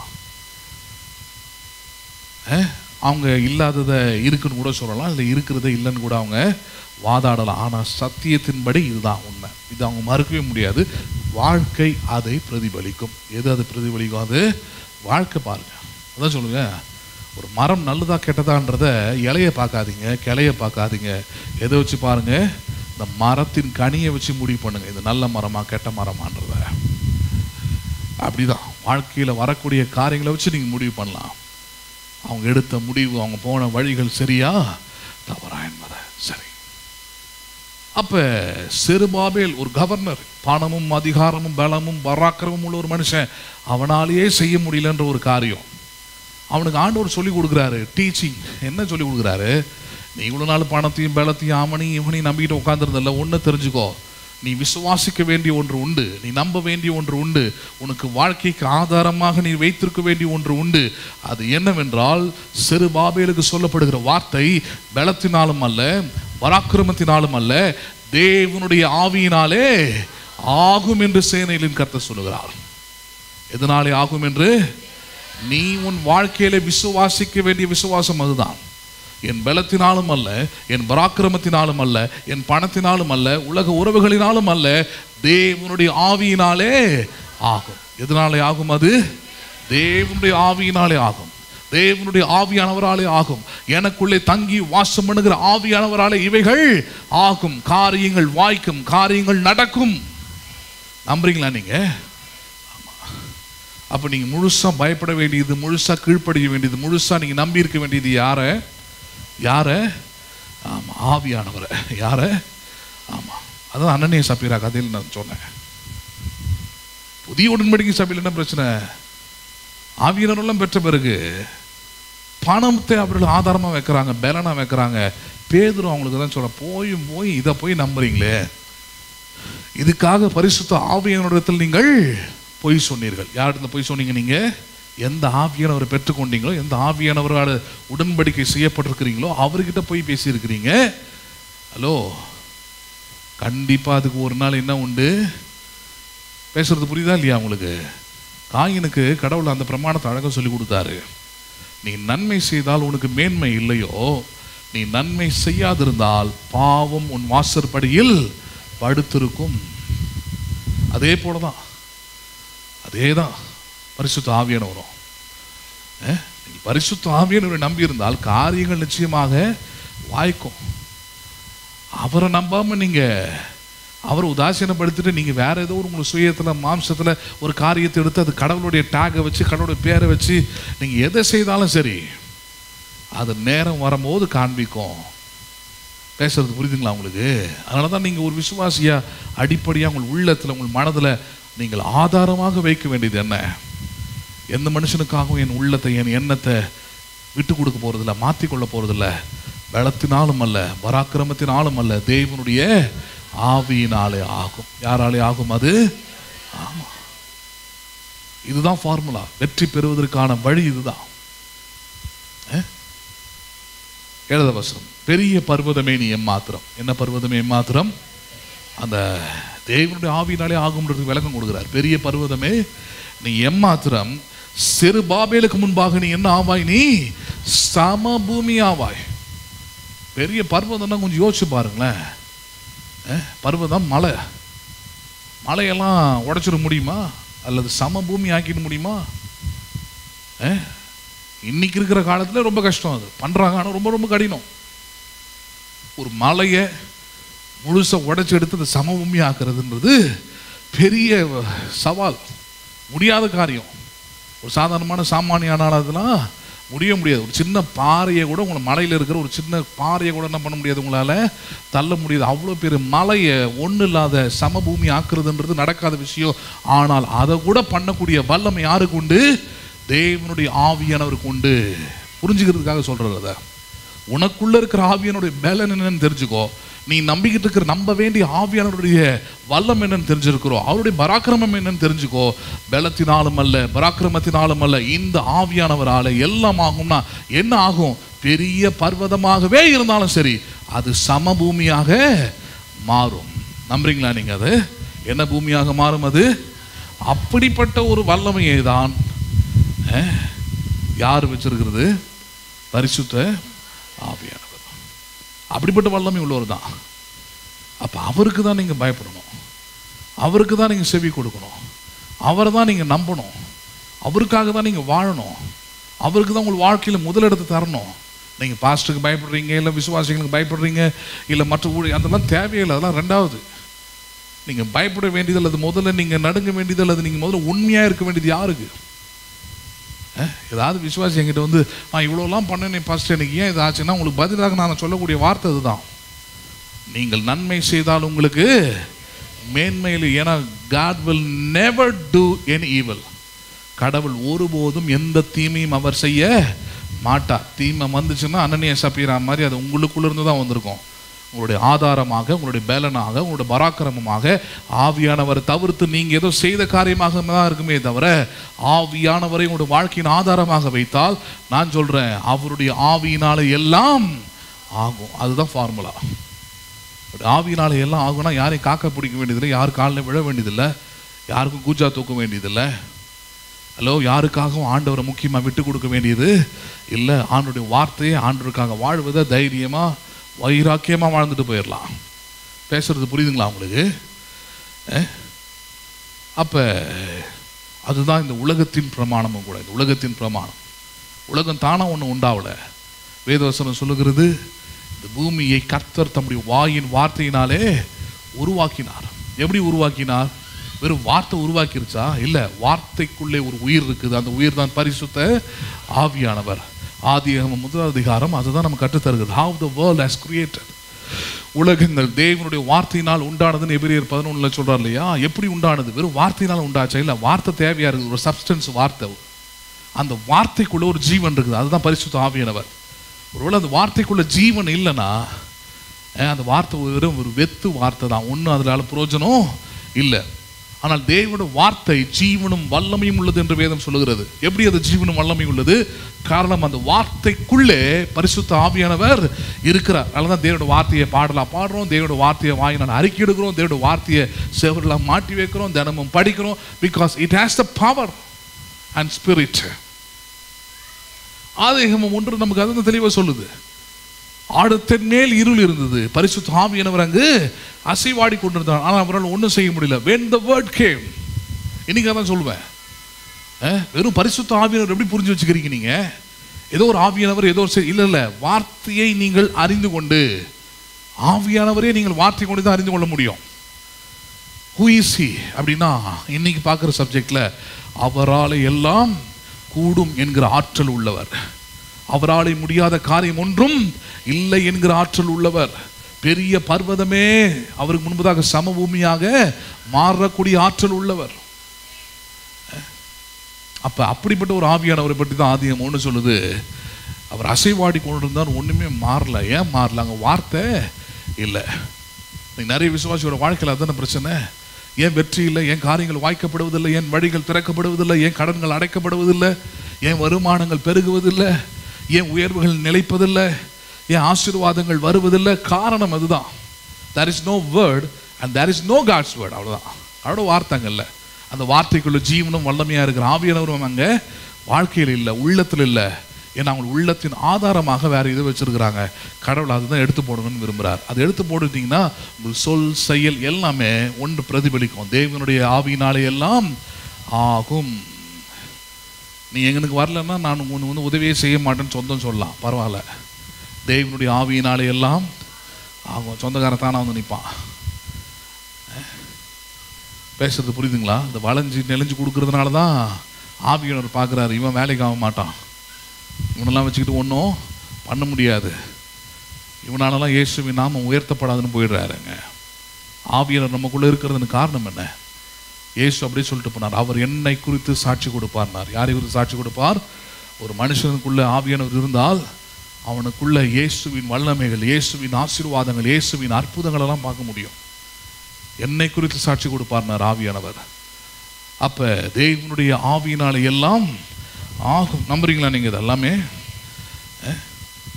வேதத்துல நீங்க படிக்கும் போது பாருங்க, எந்த ஒரு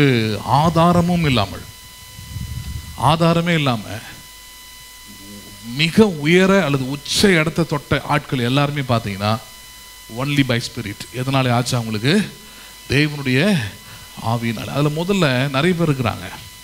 யோசிப்போட வாழ்க்கை எடுத்துக்கலாம். யோசிப்புக்கு யாரெல்லாம் இருந்தது? யோசிப்புக்கு அவங்க அப்பா அம்மா கூட பிறந்த 11 பேர், 11 அண்ணனுங்க தம்பிங்க இருந்தாங்க. 10 அண்ணனுங்க ஒரு தம்பி, 11 சகோதரர்கள். இவ்வளோ பேர் தான். பெரிய குடும்பம் பாஸ்டர், பெரிய பேக்ரவுண்டு எல்லாமே ரைட்டு. யோசிப்புக்கு ஒரு பிச்சைக்கார வீட்டை சேர்ந்தவனா இல்லை. வசனம் சொல்லுது, அவங்க அப்பா அவனுக்கு தினமும் டிசைனாக கலராக பல வர்ண அங்கி அவனுக்கு போட்டு அழகு பார்த்தாராம். நல்ல வசதியான குடும்பம். ஏன்னா அவங்க அப்பா யாக்கோபு, 2 பரிவாரங்கள் உள்ள மனுஷன். அப்படிப்பட்ட ஒரு குடும்பம். சரி, இப்படிப்பட்ட ஒரு மனுஷன் குழியில் போடப்படுறான், இஸ்மவேலருக்கு விற்கப்படுறான்.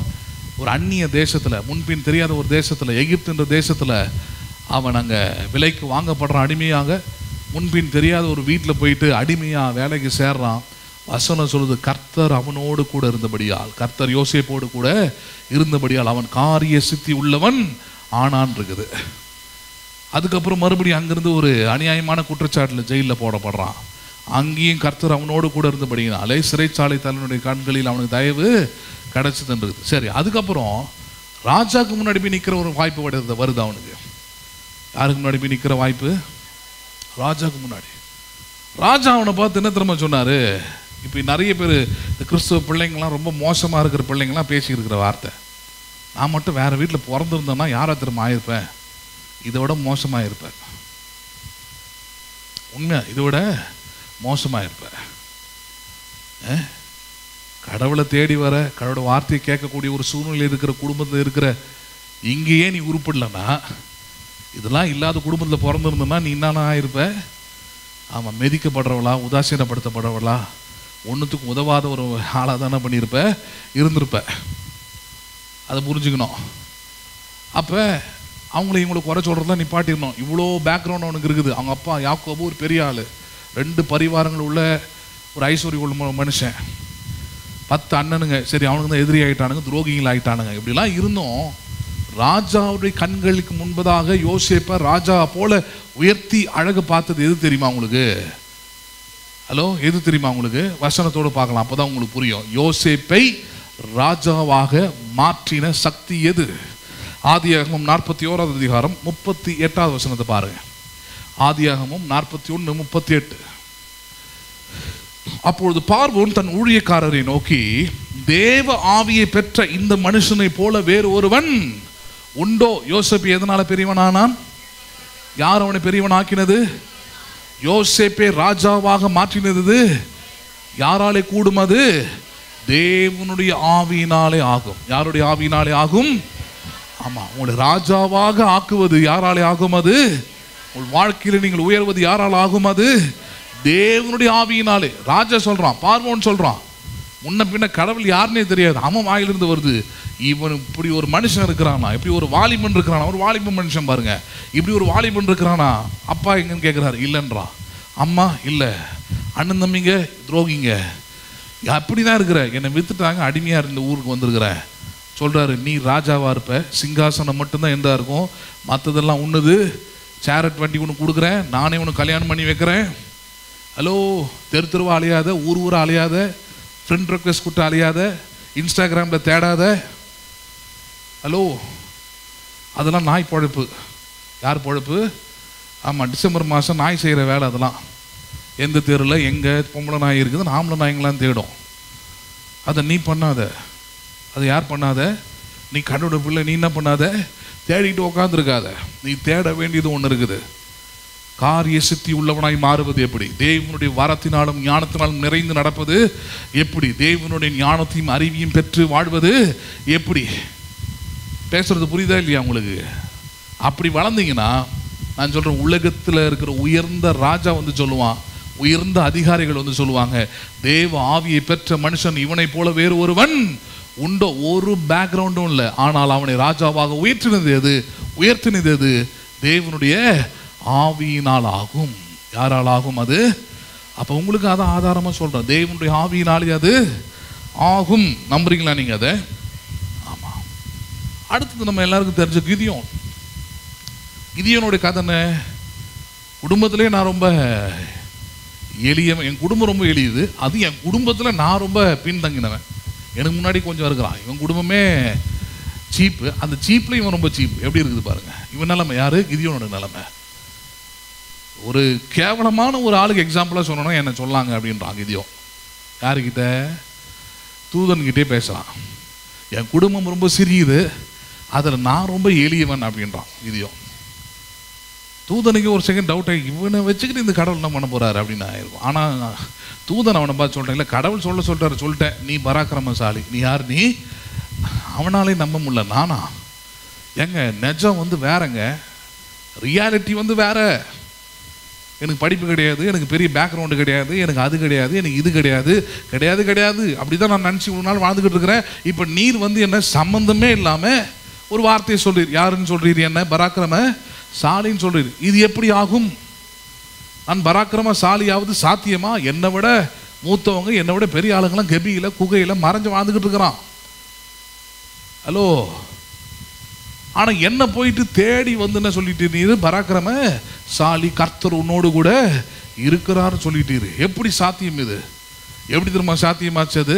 அவ்வளோ தன்னை குறித்த ஒரு பெரிய ஒரு நல்ல வெளிப்பாடையில் ஒரு மனுஷன், தன்னை பற்றி ரொம்ப தாழ்வு மனப்பான்மையில் இருந்த மனுஷன், பெரிய பேக்ரவுண்டு சப்போர்ட் எதுவுமே இல்லாத மனுஷன், ஒரு வாலிபன். அவனை சொல்கிறார், கர்த்தர் உன்னை கொண்டு இஸ்ரவேலை ரட்சிப்பேன்றார். யாரை கொண்டு இஸ்ரவேலை ரட்சிப்பேன்? இந்த குகையில், இந்த மலையிலெல்லாம் போய் ஒளிஞ்சு கிடக்கிறான் பாரு எதிரிங்களுக்கு பயந்து, அவங்களெல்லாம் உன் பின்னாடி வர வைப்பேன். அவனெல்லாம் தைரியசாலியாக மாற்றுவேன், அவங்களெல்லாம் பராக்கிரமசாலியாக மாற்றுவேன், அவங்களெல்லாம் வீரர்களாக எழும்ப பண்ணுவேன், உன்னை கொண்டு பெரிய காரியங்களை செய்வேனார். எதனால தெரியுமா? அது எப்படி ஒரு பயந்தாங்குழி பராக்கிரமசாலி ஆனான்ற கதை தெரியுமா உங்களுக்கு?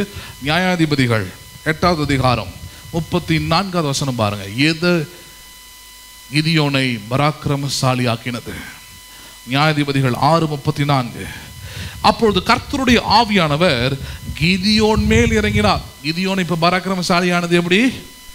யார் அவனை மாற்றினது? கர்த்தருடைய ஆவியானவர். அவன் எக்காலம் ஊதி அபியேசேரை கூப்பிட்டு தனக்கு பின் செல்லும்படி செய்தி. இப்ப இவனுக்கு பின்னாடி பெரிய ஆளுங்களாம் வர ஆரம்பிச்சிட்டானுங்க. இவன் முன்னாடி நிற்கிற ஆள ஆரம்பிச்சிட்டான். இவன் பேச்சை கேட்கறதுக்கு 4 பேர் வர ஆரம்பிச்சிட்டாங்க. யாரு? என் குடும்பம் மிகவும் எளியது, என் குடும்பத்தில் நான் மிகவும் சிறியவன் சொல்லிக்கிட்டு இருந்த ஆளு இப்ப எக்காலம் ஊதி தனக்கு பின் வரும்படியான ஒரு திரள் ஜனங்களுக்கு கூட்டி சேர்க்கிறான். எப்படி ஆச்சு? வசனம் சொல்லுது, கர்த்தருடைய ஆவியானவர் கிதியோன் மேல் இறங்கினார். யார் இறங்கினாராங்க? ஆமா, இப்போ கர்த்தருடைய ஆவியானவர் கிதியோன் மேல இருந்ததுனால தான் ஒரு பயந்தாங்கோலி, வாழ்க்கையை வாழ வக்கட்டுருவன் அப்படிலாம் பேர் வாங்கின கிதியோன் யார் என்று பேர் பெற்றான்? அவன் கிதியோனுடைய பட்டயம் அது கர்த்தருடைய பட்டயமாக இருக்கிறது. யாருடைய பட்டயமாக இருக்கிறது? ஆமா, அப்படிப்பட்ட பயந்தாங்கோலி கிதியோனை கூட கர்த்தருடைய பட்டயமாய் ஆக்குவதற்கு யாரால் ஆகும்? அது தேவனுடைய ஆவியினாலே ஆகும். யாருடைய ஆவியினாலே ஆகும்? அது நம்ம எல்லாருக்கும் தெரிஞ்ச தாவீது. இவனுக்கும் அண்ணனுங்களா இருந்தாங்க, அது ஒரு ராஜாவுக்கிட்டே வேலை செஞ்சாங்க, போர் சேவர்களா. ஆனால் பாவம் இவனை மட்டும் ஆடு மேய்க்கிற அந்த லெவல்ல இருந்து அவங்களால மாற்றவே முடியல அல்லது உயர்த்தவே முடியல. என்னதான் அவன் அண்ணங்கிட்டலாம் கேட்டிருப்பாங்களே, ஏன்னா உன் தம்பி ஆடு மேய்ச்சிக்கிட்டு இருக்கிறான், நீங்களாம் கவர்மெண்ட் சர்வெண்ட்டாக இருக்கிறீங்க, ஏதோ கொஞ்சம் பார்த்தவனே இது. ஐயோ அதெல்லாம் எவன் வந்தாலும் மாற்ற முடியாதுங்க, திருத்த முடியாதுங்க. சிலவெல்லாம் அப்படி தான், அவன் அவ்வளோதான், ஆடு மேய்ச்சிக்கிட்டே இருக்க வேண்டியதான், தரித்திரத்துலேயே இருக்க வேண்டியதான், யாராலையும் முடியாதுங்க அவன் வாழ்க்கை அவனை நல்லா மாற்றுறதுக்குன்னு அப்படி தான் சொல்லியிருப்பாங்க எல்லாருமே. அப்படி தான் இருந்தது அவன் வாழ்க்கை. ஆனால் தாவீது ராஜாவாக மாறினது எப்படி தெரியுமா? யார்? தாவீது, ஆடு மேய்க்கிற தாவீது, குடும்பத்தால் புறக்கணிக்கப்பட்ட தாவீது, ஒரு சப்போர்ட்டும் இல்லாத தாவீது யாராக மாறினான்? அவன் ராஜாவாக மாறினான். பொன்னும் வெள்ளியும் அப்படி வாரி வாரி வழங்கணும் ஆலயத்துக்கலாம். அப்படிப்பட்ட ஒரு மனுஷனா, ஒரு ஓட்டாண்டியாக இருந்தவன் அப்படி மாறினது எப்படி தெரியுமா? யார் மாற்றினது அவன் வாழ்க்கையை? யாரால் ஆகும் ஒரு ஆடு மேய்க்கிறவனை ராஜாவாக மாற்றுவது தெரியுமா உங்களுக்கு? 1 சாமுவேல் 16வது அதிகாரம், 1 சாமுவேல் 16வது அதிகாரம் 13வது வசனத்தை பாருங்க. 1 சாமுவேல் 16:13. அப்பொழுது சாமுவேல் தைல கொம்பை எடுத்து அவனை அவன் சகோதரர் நடுவில் அபிஷேகம் பண்ணினான். அந்நாள் முதற்கொண்டு கர்த்தருடைய ஆவியானவர், யாருடைய ஆவியானவர்? எந்த ஆவியானவரால எல்லாம் ஆகுமோ அந்த ஆவியானவர் தாவீதின் மேல் வந்து இறங்கினார். சாமுவேல் எழுந்து ராமாவுக்கு போய்விட்டான். அப்படின்னு அர்த்தம், ஆடு மேய்ச்சிக்கிட்டு இருந்த ஆளை கூப்பிட்டு சாமுவேல் அபிஷேகம் பண்ணுகிறான். அந்நாள் முதற்கொண்டு கர்த்தருடைய ஆவியானவர் தாவீதை யாராக மாற்றினார்? ராஜாவாக மாற்றினார். யாராக மாற்றினார்? அவர் யோசிச்சு கூட பார்க்க முடியாது, பிஃபோர் அண்ட் ஆஃப்டர். ஆடு மேய்க்கிறவனை ராஜாவாக மாற்ற யாரால் கூடும்? யாரால் ஆகும்? தேவனுடைய ஆவியினாலே ஆகும். யாராலே ஆகும்? அது கதை இல்லை, உங்களுக்கு தான் இதெல்லாம் சொல்லித்தரேன். தேவனுடைய ஆவியினாலே ஆகும். ஹலோ, பேசுறது புரியுதா இல்லையா? என் பிள்ளைங்க வாழ்க்கைலாம் எப்படி ஆகும்னு தெரியல, தேவனுடைய ஆவியினாலே ஆகும். யாருடைய ஆவியினாலே ஆகும்? அதோடு நிப்பாட்டிடணும். விசுவாச சமாதானத்தை தந்துடும், பரிசுத்த ஆவியின் ஆறுதல் தந்துடுவார். தேவனுடைய ஆவியினாலே ஆகும். எந்த ஆவியினாலே ஆகும்? எவ்வளோ நாளாக இருக்கிற வீடு கட்டாமல் இருக்கிற, எப்படி வாடகை வீட்டிலே இருக்கிற, அப்படி தேவனுடைய ஆவியினாலே. கல்யாணம் ஆகாமல் இருக்குதே, என்ன கதை? தேவனுடைய ஆவியினாலே. சொல்ல வாய் வரல பாருங்க. அது மேட்ரிமோனிலாம் போட்டு வச்சிருக்கிறேன், ஒரு 2-3 வாரம் வந்திருக்குது. சிங்கப்பூரில் பார்த்தாங்க, மலேசியாவில் பார்த்தாங்கன்ற மாதிரி. அது எங்கே கேட்டாங்க? என்ன? ஆமாம், சிங்கப்பூரில் கேட்டாங்க, மலேசியாவில் கேட்டாங்க, க்யூவில் நிற்கிறாங்க, வரிசையில் நிற்கிறாங்க. ஆனால் தாலி மட்டும் கட்ட மாட்டாங்க, கல்யாணம் மட்டும் படிக்க மாட்டாங்க. ஆனால் கேளுங்களேன், இது மானங்கட்ட பொழப்பு. இது கேட்டாங்கன்னா ஒரே பதில், நச்சுன்னு ஒரே பதில் சொல்லிட்டு போயிட்டே இருக்கணும். கர்த்தருடைய ஆவியினாலே ஆகும். யாராலே ஆகும்? அது கர்த்தருடைய ஆவியினாலே ஆகும். ஏதாவது ஒன்று செஞ்சால் தானே பிரதர் ஆகும். அதுதான் ரெக்வஸ்ட் கொடுக்குறேன், அதான் இன்ஸ்டாகிராமில் மெசேஜ் அனுப்புகிறேன், அதுக்கு தான் எங்கே வேலை செய்யாதான் பின்னாடி. அதான் சொல்கிறேன், மார்க்கடி டாக் இல்லை நீ. ஹலோ, அப்படிலாம் போனீங்கன்னா வாழ்க்கை அசிங்கம், கேவலம், உயர்வை பார்க்கவே முடியாது. ஸ்தானத்தை நீயே கெடுத்துக்கிற. ரத்தத்தினால் கழுவப்பட்ட நீ நீங்கள் பண்ணுறிய சேற்றில் என்ன பண்ணுற? நீங்கள் நினைக்கிறீங்களா அந்த வாழ்க்கைலாம் ரொம்ப மேன்மையானதுண்டு? அருவெறுப்பானது, அருவெறுப்பானது. ஒரு பையனை பார்த்து பாருங்க, மெக்கானிக் ஷேரில். இப்போ அவன் யார் அப்படின்னு பார்த்தீங்கன்னா, ஒரு 6 வருஷத்துக்கு முன்னாடி இங்கே இந்த டைப் இன்சிடெண்ட்டில் ஒரு பொண்ணு ஒருத்தி வந்தா. அவன் வர வரைக்கும் அங்கேயே உட்காந்துருப்பான். மேலே வாக்கிங் போவான், அவன் வர வரைக்கும் அங்கேயே உட்காந்துருப்பான். வந்த பிறகு அவர் பின்னாடியே போவான், பின்னாடியே வருவான். இங்கேருந்து சிரிப்பான், அங்கேருந்து அவன் சிரிப்பான்.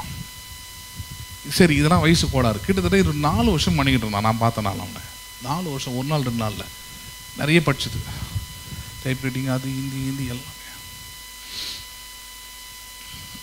கடைசியா படிச்சுட்டு சும்மா இருக்க முடியுமா? இது பின்னாடி சுற்றி இருந்ததில்ல, இது ஒன்றும் இல்லை, இது 0. அது படிச்சுட்டுக்கு ஏற்ற மாதிரி ஒரு ஆளை பார்த்து என்ன பண்ணிடுச்சு, கல்யாணம் பண்ணிட்டு போயிடுச்சு. ஐயாக்குன்னா வேலை தான் கிடைக்கும். இப்போ மெக்கானிக் வேலை, எடுத்து போடுற வேலை. மெக்கானிக்னா மெயின் மெக்கானிக் கிடையாது. அந்த ஸ்பேனர் எடுத்துமா, அதனால் எடுத்துனுவாடா அப்படி தான், அந்த மாதிரி பார்த்தேன் நான் மெக்கானிக் சைடில். அப்போ தான் பார்த்தேன், நீ தானே அவன் ஒரு கீஞ்சு பனியனு, ஒரு கீஞ்சு ஷார்ட்ஸு. அப்போ தான் அவனை கூப்பிட்டு விசாரித்தோம் பாருங்க, என்னடா தம்பி கல்யாணம் பண்ணிட்டியா அப்படின்னு கேட்டேன்.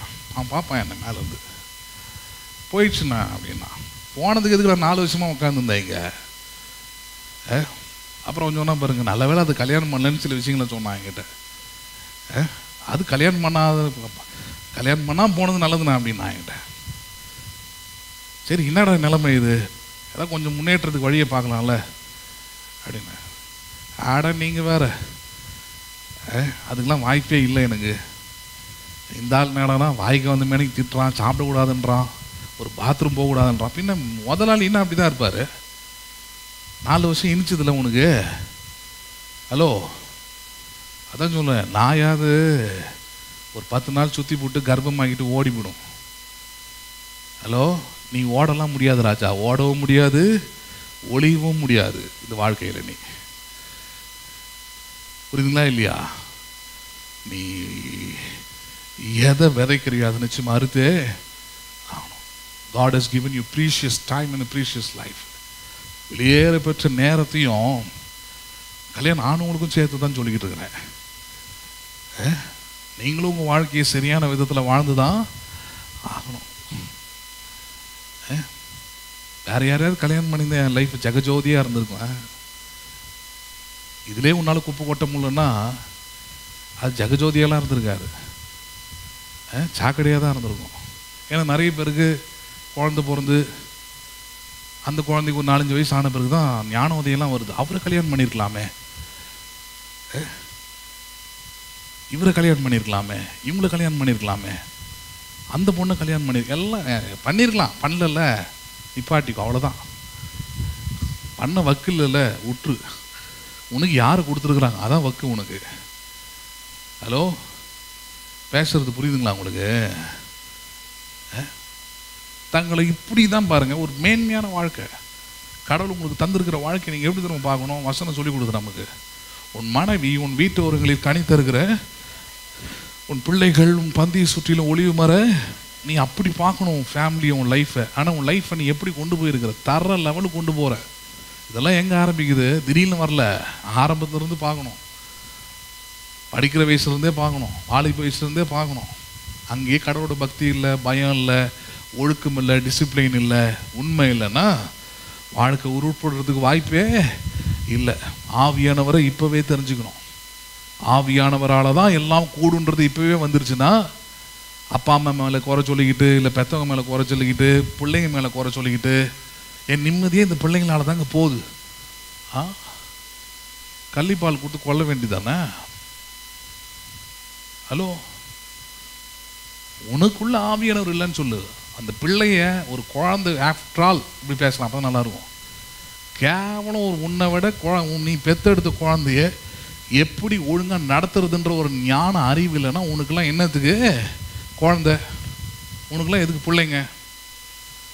உன் வயசுக்கு நிற்கிற அல்லது உன்னோட வயசானவங்க இல்லை உன்னோட அனுபவசாலிங்களை புரிஞ்சிக்க முடியலன்னா வேற.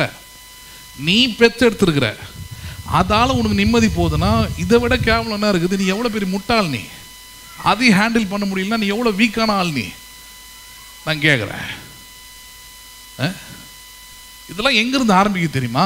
இதெல்லாமே இந்த உலக ஃபிலாசபி தான். எங்கே வந்து நிற்கணும்? இங்கே வந்து நிற்கணும். என் பிள்ளைகளை நன்றாக நடத்தக்கூடிய ஞானத்தை கர்த்தருடைய ஆவியானவர் எனக்கு தருவார். யார் தருவார் எனக்கு? கர்த்தருடைய ஆவியானவர் தருவார். இதுங்களால் சமாதானம்லாம் கெட்டு போவார். என் வீட்டிலே பார்க்குறேன், 1.5 மாதம் லீவில் இருந்தா என் பொண்ணு. என் மனைவி வந்து சொல்கிறேன், எதுவுமே படிக்கலைங்க, ஒரே ஃபோன் மொபைலே தான் இருக்கிறா. டேபிள் படிக்கல, அதை படிக்கல, இதை படிக்கல, எனக்கு டென்ஷனாக இருக்குது அப்படின்னா. நான் சொன்னேன், எனக்கு எந்த டென்ஷனும் கிடையாது. எனக்கு எந்த டென்ஷனும், இன்னைக்கு படிக்கலாம் நாளைக்கு படிக்க போகிறா. இன்னைக்கு படிக்கலாம் நாளைக்கு. ஆமாம், நீங்கள் இப்படி டென்ஷன் ஆகாமல் இருந்தால் எப்படி? கவலை இல்லாமலாம் இல்லை. கவலை இல்லைன்னா போயிட்டு சிபிஎஸ்சி ஸ்கூலில் போய் சேர்த்து இவ்வளோ லட்சம் கட்டுவேன்னா கவலை இல்லாமலாம் இல்லை. எப்படி நடத்தணும், என் நிம்மதியும் கெடுத்துக்காமல் என் சமாதானத்தையும் கெடுத்துக்காமல் அங்கேயும் காரியத்தை வாய்க்கிற மாதிரி செய்யுது. அவளை அழகாக கூப்பிடுவேன், உட்காருவேன், பேசுவேன், அவளுக்கு இன்ட்ரெஸ்ட் உண்டாக்குற மாதிரி பண்ணி விட்ருவேன். அவளே புக்கை எடுத்து படிக்கிற மாதிரி இன்ட்ரெஸ்ட் பண்ணி விட்டோன்னா, நேற்று அப்படி தான் பார்த்த கீழே வர அவளே புக்கை எடுத்து உட்காந்து படிச்சுக்கிட்டு இருக்கிறா. யாரும் படிக்க சொல்ல. என் மனைவி நைட் டியூட்டி போயிட்டா, நைட் காலில் தான் வரா. அப்பான்னு பானா யாரும் இல்லை வீட்டில். அப்பான்னு ஹாலில் வந்தால் புக் எடுத்து அவன் பண்ண உட்காந்து படிச்சுக்கிட்டு இருக்கிறாங்க. ஏன்னா அதுக்கு 3 நாள் நைட்டு உட்காந்து அவளுக்கு ஞானமாக என்ன சொல்லணுமோ அதை சொல்லிட்டு கிளம்பியாச்சு. அவ்வளோதான். நான் பாட்டு வந்து உட்காந்து சாடும் போது இப்படி இருடாமா அப்படின்னு பேசிட்டு கிளம்பியாச்சு. எங்கள் வீட்டில் அப்படிலாம் இல்லை. புக்கு எடுத்தியா இல்லையா, எல்லார் வீட்டிலும் நடக்க முடியலாம். புக்கு எடுத்துட்டா என்ன படிப்பேன், என்ன வேலை கிடைக்கும், யார் மதிப்பா, இல்லை 2வது பொண்ணை யார் மதிக்கணும், எந்த வேலை கொடுக்க போகிறாங்க. நீங்கள் அதுக்குள்ளே இங்கேருந்து இன்னும் 20 வருஷத்துக்கு முன்னாடி போகிறீங்க. கொஞ்சம் இருங்க, ஸ்டாப் போட்டு நிப்பாட்டி 2 வயசு பிள்ளைக்கு அல்லது 2வது படிக்கிற பிள்ளைக்கு என்ன பேசணுமோ அதை தான் என்ன பண்ணணும், பேசணும். அப்போ பாருங்கள், டென்ஷன் இருக்காது, பிரச்சனை இருக்காது, நிம்மதியாக நீங்கள் உங்கள் வேலையை பார்க்கலாம். அது வேலையை என்ன பண்ணும், பார்க்கும். அதுக்கு தேவை என்னது, ஞானம். என்ன தேவை அதுக்கு, யூ நீட் விஸ்டம். யார் அதை தருவது, பரிசுத்த ஆவியானவர் தர. அதை கேட்கணும். ஆண்டவரே என் பிள்ளையை நடத்தக்கூடிய ஞானத்தை எனக்கு தாங்க. நம்மளும் நினச்சி என் பேச்சு கேட்க மாட்டேங்குது பிரதர். கேட்கலன்னா உங்ககிட்ட ஒன்றும் இல்லாத டம்மி பீஸ்ன்னு அர்த்தம். நீ டம்மியாக இருக்கிறது அது தப்பு. நீ தான் கேட்கணும், ஆண்டவரே என்னை மம்மி ஆக்கி வச்சிருக்கிறீரு, அதுக்கு ஏற்ற ஆற்றலையும் வல்லமையும் ஞானத்தையும் கிருபையும் தாரும். அப்படி சொன்னீங்கன்னா அப்புறம் பிள்ளைங்க வந்து அம்மாவை வணங்காத நாள் இல்லையேன்னு பாட்டு பாட ஆரம்பிச்சோம். இல்லைன்னா நீலாம் மம்மியா அப்படின்ட்டு பேசுறதுலாம் காரணம் என்னன்னா, உங்களுக்குள்ள கர்த்தருடைய ஆவியானவருடைய ஞானம் கிருபை இதெல்லாம் இல்லை. You should ask that. அதெல்லாம் சொன்னோம். இப்போ தாவீதுக்கு பாருங்க, ஒரு பேக்ரவுண்டும் கிடையாது. அண்ணனுங்க பெரிய இடத்துல இருந்தாங்க, அவனால் உயர்த்த முடிஞ்சுதா கிடையாது. நீங்கள் தாவீதோட வைராக்கியமான ஒரு வாழ்க்கையை கற்றுக்கொள்ளணும் பாருங்க. ஆண்டவர் வந்து சும்மா எல்லாரையும் உயர்த்தி வச்சிருதில்ல, அவருக்கு நான் பைத்தியமாக பிடிச்சிருக்குது. அவருக்கு தெரியும், எவனை உயர்த்தினா அவருடைய நாமத்துக்கு மகிமை உண்டாகும். ஞானஸ்தானம் எடுத்ததுனாலே நீங்கள் பெரிய ஆசீர்வாதத்துக்குள்ள வந்துட முடியாது. வேதவசம் நமக்கு நல்ல தெளிவாக கற்றுத்தருகிறது. கர்த்தருக்கு பயப்படுதலே ஞானத்தின் யாருக்கு பயப்படுதல், அங்கே தான் ஸ்டார்ட்டே ஆகுதுன்றார். அதை முதல் நீ பயப்பட வேண்டியது, நடுங்க வேண்டியது யாரு, கடவுளுக்கு தான். அங்கிருந்து தான் ஞானம் ஆரம்பிக்குது. குடும்பத்தை நடத்த, சபையை நடத்த, ஊழியத்தை நடத்த, வேலையை செய்ய, ஒரு காரியத்தை சரியாய் நிதானிக்க, எல்லாவற்றுக்கும் எது தேவை, கர்த்தருடைய ஞானம். இல்லைன்னா பாருங்க, வேதத்தில் சிம்சோன் ஒருத்தர் இருக்கிறான். இன்னைக்கு நிறைய விசுவாசிகள் சிம்சோன் ஆவியில் தான் இருப்பானுங்க. இந்த சிம்சோன் எப்படி அழிஞ்சு போனா, அவன் நல்ல தேவனுடைய ஆவியானவர் அவனுக்குள்ள இறங்கினார். சிங்கங்களை கிழித்து போட்டவன், எதிராளிகளை ஒரு கை பார்த்தவன், அவனால கடவுளுக்கு பெரிய பெரிய நன்மைகள் செய்தவன் தான். ஆனால் அசிங்கமாக செத்து போயிட்டான். ஏன் செத்து போனான், ஏன் ஆவியானவர் அவனை விட்டு போனார், வேற ஒரு தப்பும் பண்ணலாம். அவன் ஏதாவது பெருசாக போயிட்டு யார் வீட்லையா கொள்ளை அடித்தானா, திருடினானா, கொலை பண்ணானா, ஒன்றும் கிடையாது. பிசாசுக்கு தெரியும், எங்கே கையை வச்சான் இவன் காலியாவான், எங்கே கையை வச்சா ஆவியானவருக்கு இடம் கொடுக்காம வேற யாருக்கு இடம் கொடுப்பான். அந்நிய ஸ்திரீக்கு இடம் கொடுத்தான், முடிஞ்சு போச்சு வாழ்க்கை. தெளிலான்னு ஒரு பெண்ணுக்கு முன்னாடி இரவும் பகலும் தெரிஞ்சுக்கிட்டு கிடந்தான், அவன் மடியிலே படுத்து கிடந்தான்.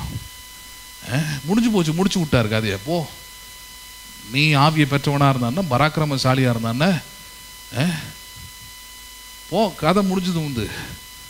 இன்னைக்கு நிறைய பேர் அப்படிதான், உலக பிரகாரமான ரிலேஷன்ஷிப்பு, ஃப்ரெண்ட்ஷிப்பு, அதுக்கு இவங்களே சில இதெல்லாம் பண்ணிக்கிட்டு கடவுளுடைய காரியங்களை, கடவுளுடைய திட்டத்தை, கடவுளுடைய சித்தத்தை எல்லாத்தையுமே உதாசீனப்படுத்துறது, தூக்கி அடி.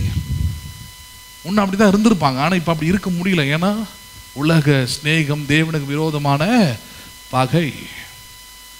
தாவீது அதனால தான் பாருங்க, அவனுக்கு ஃப்ரெண்ட்ஷிப், அவனுக்கு அவன் எவனுமே கிடையாது. அவனுக்கு ஒரே ஒரு ஃப்ரெண்ட் இருந்தான், அதோட மேட்ரை முடிச்சுக்கிட்டான். யார் அது? ஆமாம், ஒரே ஒரு ஆள். கமனன்ட் ஃப்ரெண்ட்ஷிப்பு வாழ்க்கைக்கு தேவையானது. இல்லையா செத்து போயிட்டான், நடுவில் முடிஞ்சது, போ, அவ்வளோதான். அதுக்கப்புறம் யாரு? சங்கீதம் படிச்சு பாருங்க. என் ஆத்துமா தேவன் யார் மேலேயும் வாஞ்சையா இருக்குது. ஆத்துமானா மனசு. ஒரு காலத்தில் இந்த மனசுல என் ஃப்ரெண்டு இருந்தான், யோனத்தான் இருந்தான். அவன் எனக்கு உதவி செஞ்சான், எனக்கு ஆதாரமாக இருந்தான்.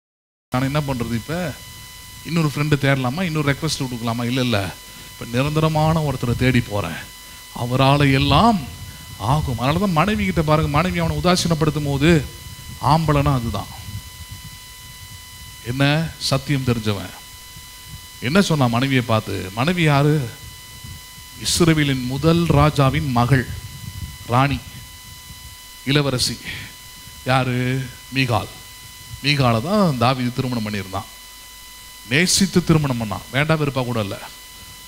அதுக்காக பெரிய தன்னுடைய உயிரியே பணையம் வச்சு திருமணம் பண்ணான். அதெல்லாம் படிக்கலாம் நீங்கள் வேதத்தில்.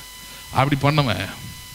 ஆனால் கடவுளுடைய திட்டத்துக்கும் கடவுளுடைய காரியத்துக்கும் அவன் எதிராக வரும்போது ஆண்மகன் என்பதை நிரூபித்தான். யார் என்பதை நிரூபித்தான்? ஆண்மகன்னா தைரியம். கடவுளுடைய காரியத்தை அவ கேலி கிண்டல் பரியாசம் பண்ணும்போது சொன்னான் பாருங்க, அந்த டைலாக், அந்த வார்த்தை ரொம்ப முக்கியமானது. அந்த நேரத்தில் நீங்கள் நம்ம எவ்வளோ நேரத்தில் கடவுளை விட்டு கொடுத்துட்டு பொண்டாட்டியெல்லாம் கடவுளாக்கி வச்சுருக்குறோம். இன்னைக்கு பல சபைகளில் தங்களை உத்தம புத்திரன் காட்டுறதுக்கு எவ்வளோ போதகர்கள் என்னென்ன காட்டுறானுங்க தெரியுமா? என் மனைவியை நான் இது வரைக்கும் சீன் கூட சொன்னதில்லை, அவளை அடித்ததில்லை. ஏன்? கல்லா அடித்தவன் கை வலிக்குமோ? அடித்தா கிளம்பி போயிடும் அம்மா வீட்டுக்கு, அவ்வளோதான். அதை சொல்லிட்டு போ. அதை நீ எப்படி கொண்டு வர? இவர் பெரிய பரிசுத்தவான், நான் பெரிய அறிவு. நான் சொல்கிறேன், உண்மையாக உங்கள் மனைவியை நேசிங்கன்னா கண்டிப்பாக அடிக்க முடியாமல் இருக்க முடியாது, திட்டாமல் இருக்க முடியாது, சண்டை போடாமல் இருக்கவே முடியாது. எப்படிங்கன்னு கேட்குறீங்களா? வேதத்துலேருந்து 2 ஆம்பளைங்களை காட்டுறான், புரியும் உங்களுக்கு. ஒரு ஆண்மகன் தாவீது எப்படி நேசித்து திருமணம் செஞ்சான், கடவுளுடைய விஷயத்தில் அவனை கொஞ்சம் ஏளனமாக பண்ணான். அவன் சொன்ன ஒரே டைலாக்கு, இந்த ராஜாவாக நான் மாறினதுக்கு உன் தகப்பன் வீட்டாரோ அல்லது நீயோ காரணம் இல்லை. பேச முடியுமா? மனைவியை பார்த்து நீங்கள் இல்லை, இன்னைக்கு நான் உண்மையாக இருக்கிறதுக்கு, உனக்கு உன்னை வச்சுன்னு குடும்பம் நடத்துறதுக்கு நீயோ உங்க அப்பாவோ என்ன கிடையாது, காரணம் கிடையாது. பேச முடியுமே அவனாலையாது? பிரதர், நினச்சி கூட அதெல்லாம் பார்க்க முடியாது. நீங்க என்னவோ வேற லோகத்திலேருந்து பேசிக்கிட்டு இருக்கிறீங்க அப்படின்வீங்க.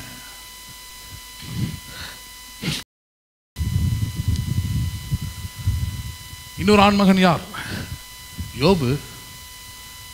யோபுங்க, யோபு தெரியாது? எல்லாவற்றையும் வந்து போனான். நல்லா இருக்கும்போது பேசுறது கூட வேற. நல்ல வேலை வந்துச்சுன்னா பிரதர் டைமிங்காக வெயிட்டிங் பிரதர், எனக்கு மட்டும் நல்ல வேலை நல்ல சம்பளம் வரட்டும், அப்புறம் பாருங்க இவ்வளோ என்ன பண்ணுறேன்ட்டு. இல்லை, அதெல்லாம் வந்து வேற கதை. நல்லா இல்லாத போது தான் வீராக இருக்கணும். யோபு 10 பிள்ளைங்களை இழந்துட்டு எல்லாத்தையும் இழந்துட்டு இருக்கிறான். மனைவி வந்து கண்ணாமன்னு பேசிக்கிட்டு கிடக்கா, ஆம்பளைன்னு காமிச்சான். என்னன்னு பேசினா தெரியுமா? பைத்தியக்காரியை போல. டைலாக் மாதிரி படிக்கக்கூடாது. அதை நீங்கள் ப்ராக்டிக்கலாக பார்த்தீங்கன்னா வேறு மாதிரி இருக்கும். பிள்ளைங்களாம் சேர்த்துட்டு சோகமாக யோபு உட்காந்துருக்குறா. யோபுடைய மனைவி விறுவிறுன்னு வந்து, யோ நான் ஏன் பண்ணி கிடக்குற, பைத்தியக்கார மாதிரி இன்னும் அந்த கடவுள் பின்னாடி போயிட்டு கிடக்குற, வெக்கமாக இல்லை உனக்குலாம், மீச ஒரு கேடு உனக்குலாம். இந்த கடவுளை தூஷித்து ஜீவனை செத்து போயா நீங்களா, எதுக்கே உயிரோடு இருக்கிற அப்படின்னா சர்றக்குன்னு திரும்பினா முறை. யாரடி சாவ சொல்கிற, யாரடி சாவ சொல்கிற, பைத்தியக்காரி, யாரு சாவ சொல்கிற? பேசுவீங்களா ஒரு நாளாவது? கனவுல கூட நடந்துடாது. அதுவும் தமிழ்நாட்டு ஆம்பளைங்களுக்கு என்ன பண்ணிடாது, டிரான்ஸ்ஃபார்மில் கூட கை வைப்போம் பிரதர். ஆனால் கட்டின பொண்டாட்டியை நாங்கள் எக்கார்ந்து கொண்டு என்ன பண்ண மாட்டோம், அன்பை தவிர வேறு ஒன்றையும் நாங்கள் காண்பிப்பது இல்லை. நாங்கள் வந்து ஆதாமின் வம்சம். அவள் பழத்தை சாப்பிட்டு கொடுத்தாங்கன்னா சடக்குன்னு போட்டிங்கி வெடுக்குன்னு சாப்பிட்டு நிர்வாணியாக கூட நிற்போமே தவிர, வெக்க மானம் சூடு சொர்ணம் எல்லாத்தையும் இழந்து நிற்கிறது தான் நிர்வாணி. அப்படி நிற்போமே தவிர ஒரு நாளும் அவளை எதிர்த்து ஏடி கடவுளுடைய வார்த்தை இப்படி சொல்லியிருக்குது, கடவுள் இப்படி சொல்லி வச்சிருக்கிறாரு, நீ சொல்கிறதும் செய்கிறதும் எல்லாமே கடவுளுக்கு எதிராக இருக்குது. பேசுகிறோமா? அப்புறம் பேசாது எதுக்கு ஆம்பளன் பேர்? அப்ளிகேஷன்லாம் கேட்டாங்கன்னா ஃபீமேல் ஜெண்டர் போட்டு விடுங்க.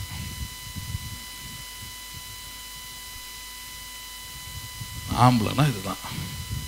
எது மனைவியாக இருந்தாலும் சரி, நாளைக்கு பிள்ளைகள் வளரும், அதுக்கெல்லாம் அப்படி தான் பண்ணும். இல்லை அப்போனா என்ன செஞ்சுட்ட அப்படின்னு கேட்ட உடனே, ஐயோ என் பிள்ளை அப்படி சொல்லிட்டான், நான் வந்து முதியோர் இல்லத்துக்கு தான் போகிறேன் இதோட அப்படின்னா, முதல்ல அவள் கிளம்புன ஆட்டோ அவனே புக் பண்ணி கொடுத்துருவான். பேசணும் நின்று, ராஜா என்ன கதை, என்ன ராஜா என்ன கதை, உனக்கு என்ன ஆண்டவர் சொல்லி வச்சிருக்கிறார் தெரியுமா? கர்த்தருக்குள் கீழ்ப்படிவதே நியாயம். யாருக்குள் கீழ்ப்படிவதே நியாயம்? உனக்கு நீடித்த ஆயுசு நாட்கள் உண்டாயிருப்பதற்கு. எது உண்டாயிருப்பதற்கு? நீடித்த ஆயுசு நாட்கள் உண்டாயிருப்பதற்கு. உன் பெற்ற தகப்பனையும் தாயும் என்ன பண்ணுவாயாக? ஆமாம், அப்படி பேசுனீங்கன்னா நீங்கள் நல்ல அப்பா அம்மான்னு அர்த்தம். அவன் எதாவது பேசிட்டு கிடப்பான் பிரதர், நான் காதில் வாங்காத மாதிரி ரூம்குள்ளே போயிடுவேன். இதுக்கு பேசாமல் ஒரு விஷத்தை வாங்கி கொடுத்துட்டு அவன் கதையை முடிச்சிடலாம். நீங்கள் இப்படியா இருக்குது? You should boldly speak. தைரியமா, நியாயம் என்றால், நீதி என்றால் என்ன பண்ண வேண்டும்? பேச கற்றுக்கொள்ள வேண்டும். அதுக்கு பரிசுத்த ஆவியானவர் தேவை. யார் தேவை அதுக்கு? ஆமாம், ஆவியானவர் இருந்தால் தான். அது மனைவியாக இருந்தாலும் சரி, பிள்ளைகளாக இருந்தாலும் சரி, புருஷனாக இருந்தாலும் சரி, யாராக இருந்தாலும் சரி, புருஷனாக இருந்தாலும் சரி. நிறைய பேர் வீக்கஸ்டாக நினைப்பீங்க. யாரை? ஆண்களை நிறைய நேரத்தை பாருங்க, யாரை திரும்ப எழுப்பாங்க? ஆபிரகாமுடைய மனைவியை சாராள் தன் புருஷனை யார் என்று அழைத்தாள்? அவள் ஆண்டவன் என்று. அவ்வளோதான் படிச்சே நீ, இன்னும் கொஞ்சம் தாண்டி படி. போயிட்டு அதை தாண்டி படிச்சுன்னா இன்னும் வேறு வசனம்லாம் இருக்குதுல்ல. என்ன தெரியுமா? இவ சொல்லி தான் அவளுக்கு குழந்தை கொடுத்தான். யாருக்கு? ஆகாருக்கு. இவளே சொல்கிறா இப்போ வேணாம் துரத்து. அதுவும் குழந்தையோட துரத்து. அவளையும் அடிமை பெண்ணையும் அவள் பிள்ளை என்ன பண்ணு? நாளைக்கு காலையில் நான் எழுந்துக்கும் போது ஆபிரகாம், ஆண்டவனே இருக்கக்கூடாது. ஆண்டவனே என்ன பண்ணக்கூடாது? காலைல எழுந்துப்பேன். நான் காலைல எழுந்து வரும்போது இந்த அடிமை பெண்ணும் அவன் பிள்ளையும் என்ன பண்ணக்கூடாது? என் வீட்டில் இருக்கக்கூடாது. குட் நைட் டார்லிங் அப்படின்னு போய் படுத்திருப்பான். ஏன் அவன் பண்ண வேலை அப்படி தான் இருந்தது. அடுத்த நாள் காலையில் 3 மணிக்கெலாம், காலையில் விடுங்காச்சாலும் 3 மணிக்கெலாம் ஆகாரம் எழுப்பி, அம்மா எழுந்துரு, உன் பிள்ளைய கையில் தூக்கிக்கோ, கை குழந்தைன்னு கூட பார்க்கல, தூக்கிக்கோ, கொஞ்சம் ரொட்டி இருக்குது, கொஞ்சம் ஆமாம் தண்ணி இருக்குது, கிளம்பு, திரும்பி வந்துடாத, திரும்பி என்ன பண்ணிடாத, வந்துடாத. ஏன் இப்படி பண்ணுற? சொல்லிட்டா. யார் சொன்னது? ஆண்டவனே அழைத்தவ சொல்லிட்டா. மீற முடியாது. ஏன்னா அவளுக்கு சப்போர்ட்டாக கடவுளை வந்து பேசுகிறாரு. சாரால் சொன்னபடியே செய்வாயாக ஆபிரகாமே. நீ ஆபிரகாமா இருந்தாலும் சரி, கடவுளுடைய சித்தத்தை உன் மனைவி சொல்கிறானா அதை கேட்டு செஞ்சு தான் ஆகணும். அப்போ தான் அதில் பிளெஸிங். அங்கே ஈசாக்கு வளர முடியும், ஈசாக்கு இருக்க முடியும், சந்ததி ஈசாக்கினால் விளங்கும். பேசுறது புரியுதுங்களா உங்களுக்கு? இவ்வளோ விஷயங்கள் இருக்குது உள்ளங்க. நம்ம பைபிள் ரொம்ப மேலோட்டமாக பார்க்குறோம். அதனால தான் வெற்றிகரமான வாழ்க்கை என்ன? வாழ்க்கை வந்து நம்ம நினைக்கிற மாதிரிலாம் இல்லை. பைபிள்லேருந்து லேர்ன் பண்ணிங்கன்னா பியூட்டிஃபுல்லாக இருக்கும் லைஃப். சரி இல்லாததான் சரி ஆக்கிடலாம். அதுக்கு நீங்கள் அது மாதிரி நடந்துக்கணும். பயப்படுறது இன்னோடு விடணும். எப்படி விடுறது? எப்படி விடுறது? தீமோத்தேயுக்கு பவுல் எழுதுறாரு, தேவன் பயத்தின் ஆவியை உனக்கு கொடாமல் பெலனும் அன்பும் தெளிந்த புத்தியும் உள்ள ஆவியை உனக்கு கொடுக்கிறார். என்ன ஆவியை தராரு உனக்கு? பெலனுள்ள ஆவியை தராரு. பேசுறது புரியும். உண்மையை பேசக்கூடிய பலன், சத்தியத்தை பேசக்கூடிய பலன், வசனத்தை பேசக்கூடிய பலன் அது இருக்குதா? புருஷங்கிட்ட இருக்கணும், முக்கியமா உங்கள் மனைவி கிட்ட இருக்கணும், உங்கள் பிள்ளைகிட்ட இருக்கணும். பிள்ளைகளுக்கு சொல்கிறேன், உங்கள் அம்மா அப்பா கிட்ட இருக்கணும். யாருக்கிட்ட இருக்கணும்? நீங்கள் உங்கள் அம்மா அப்பாவே தவறு செஞ்சாலும் கருடைய வார்த்தைக்கோ ஊழியத்துக்கோ வசனத்துக்கோ சத்தியத்துக்கோ எதிராக போனால் யூ ஷுட் ஆஸ்க். இது மாதிரிலாம் செய்யக்கூடாது. You should not do it. கேட்குற தைரியம் வருதா? அப்பா அம்மா பிரதர், அதுதான் எபேசியர் 6 சொல்றாரு, கர்த்தருக்குள் கீழ்ப்படியுங்கள். யாருக்குள் கீழ்ப்படியுங்கள்? கர்த்தருக்கு விரோதமாக உங்கள் அம்மா அப்பாவே பண்ணாலும் யூ ஷுட் ஆஸ்க் ஹிம். அதுக்கு பலன் வேணும், அதுக்கு தைரியம் வேணும். ஐயோ அது பண்ண மாட்டேன் பிரதர், நாளைக்கு சோறு தண்ணி போடாமல் விட்டுருவாங்க, ஃபீஸ் கட்டாமல் விட்டுருவாங்க, எதிர்காலம் என்ன வருது அப்படின்னு பயந்தீங்கன்னா ஒன்றும் இல்லாமல் போயிடும். பேசுறது புரியுதுங்களா உங்களுக்கு? அப்போ இந்த 3 எக்ஸாம்பிளும் எடுத்து காமிச்சேன். 1 யோசிப்பு, 2வது கிதியோன், 3வது தாவீது. இவங்க 3 பேருடைய வாழ்க்கையும் இவ்வளோ உயர்வான இடத்துக்கு போனதுக்கு யாரால் ஆனது? இது தேவனுடைய ஆவியினால். யாருடைய ஆவியினாலே? தேவனுடைய ஆவியினாலே ஆகும். நம்புறீங்களா நீங்க அதை? சரி, கடைசியா லூக்கா எழுதின சுவிசேஷம் 1வது அதிகாரம். கடைசியா லூக்கா எழுதின சுவிசேஷம் 1வது அதிகாரம்.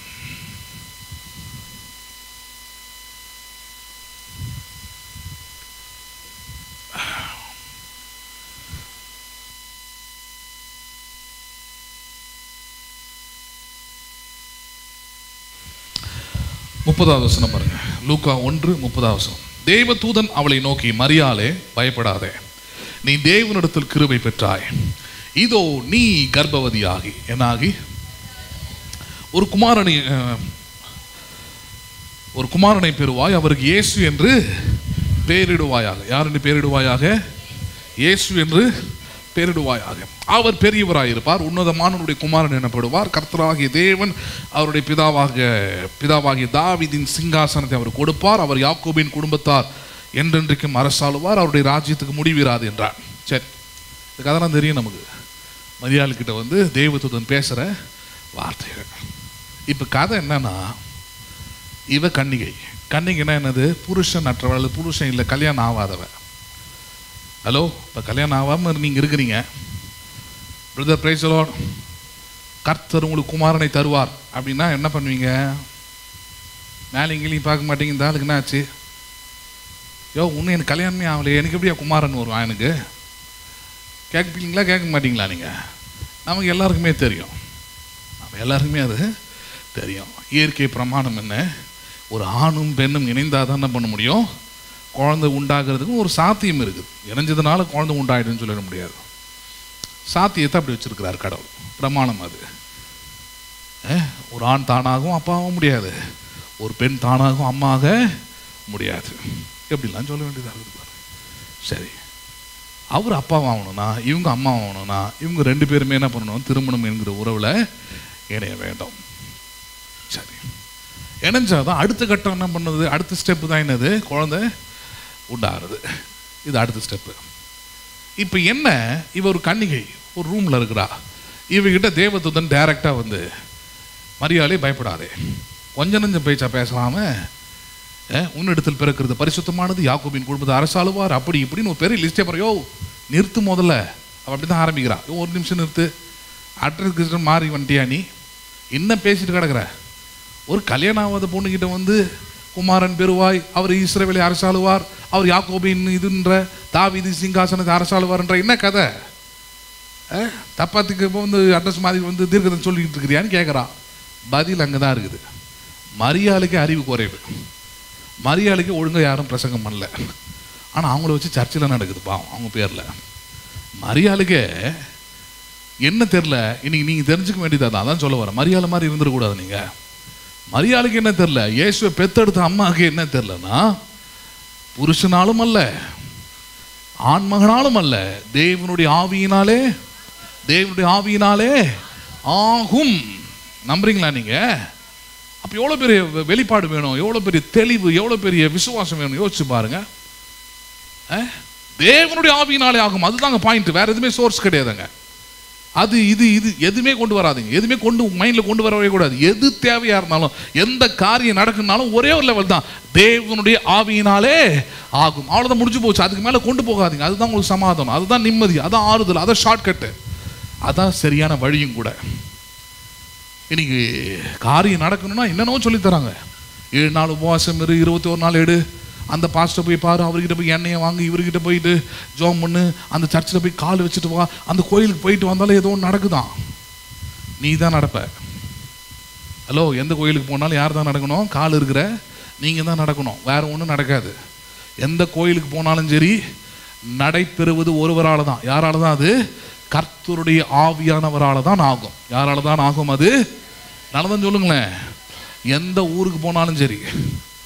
ஹலோ, சமையல பாருங்க, ஒரு வருஷத்துக்கு முன்னாடி ஒரு அம்மா, ஒரு 75 வயசு இருக்கும் அந்த அம்மாவுக்கு, ஹை சுகர், கிட்னிலாம் ஃபெயிலியர் ஆகிடுச்சு.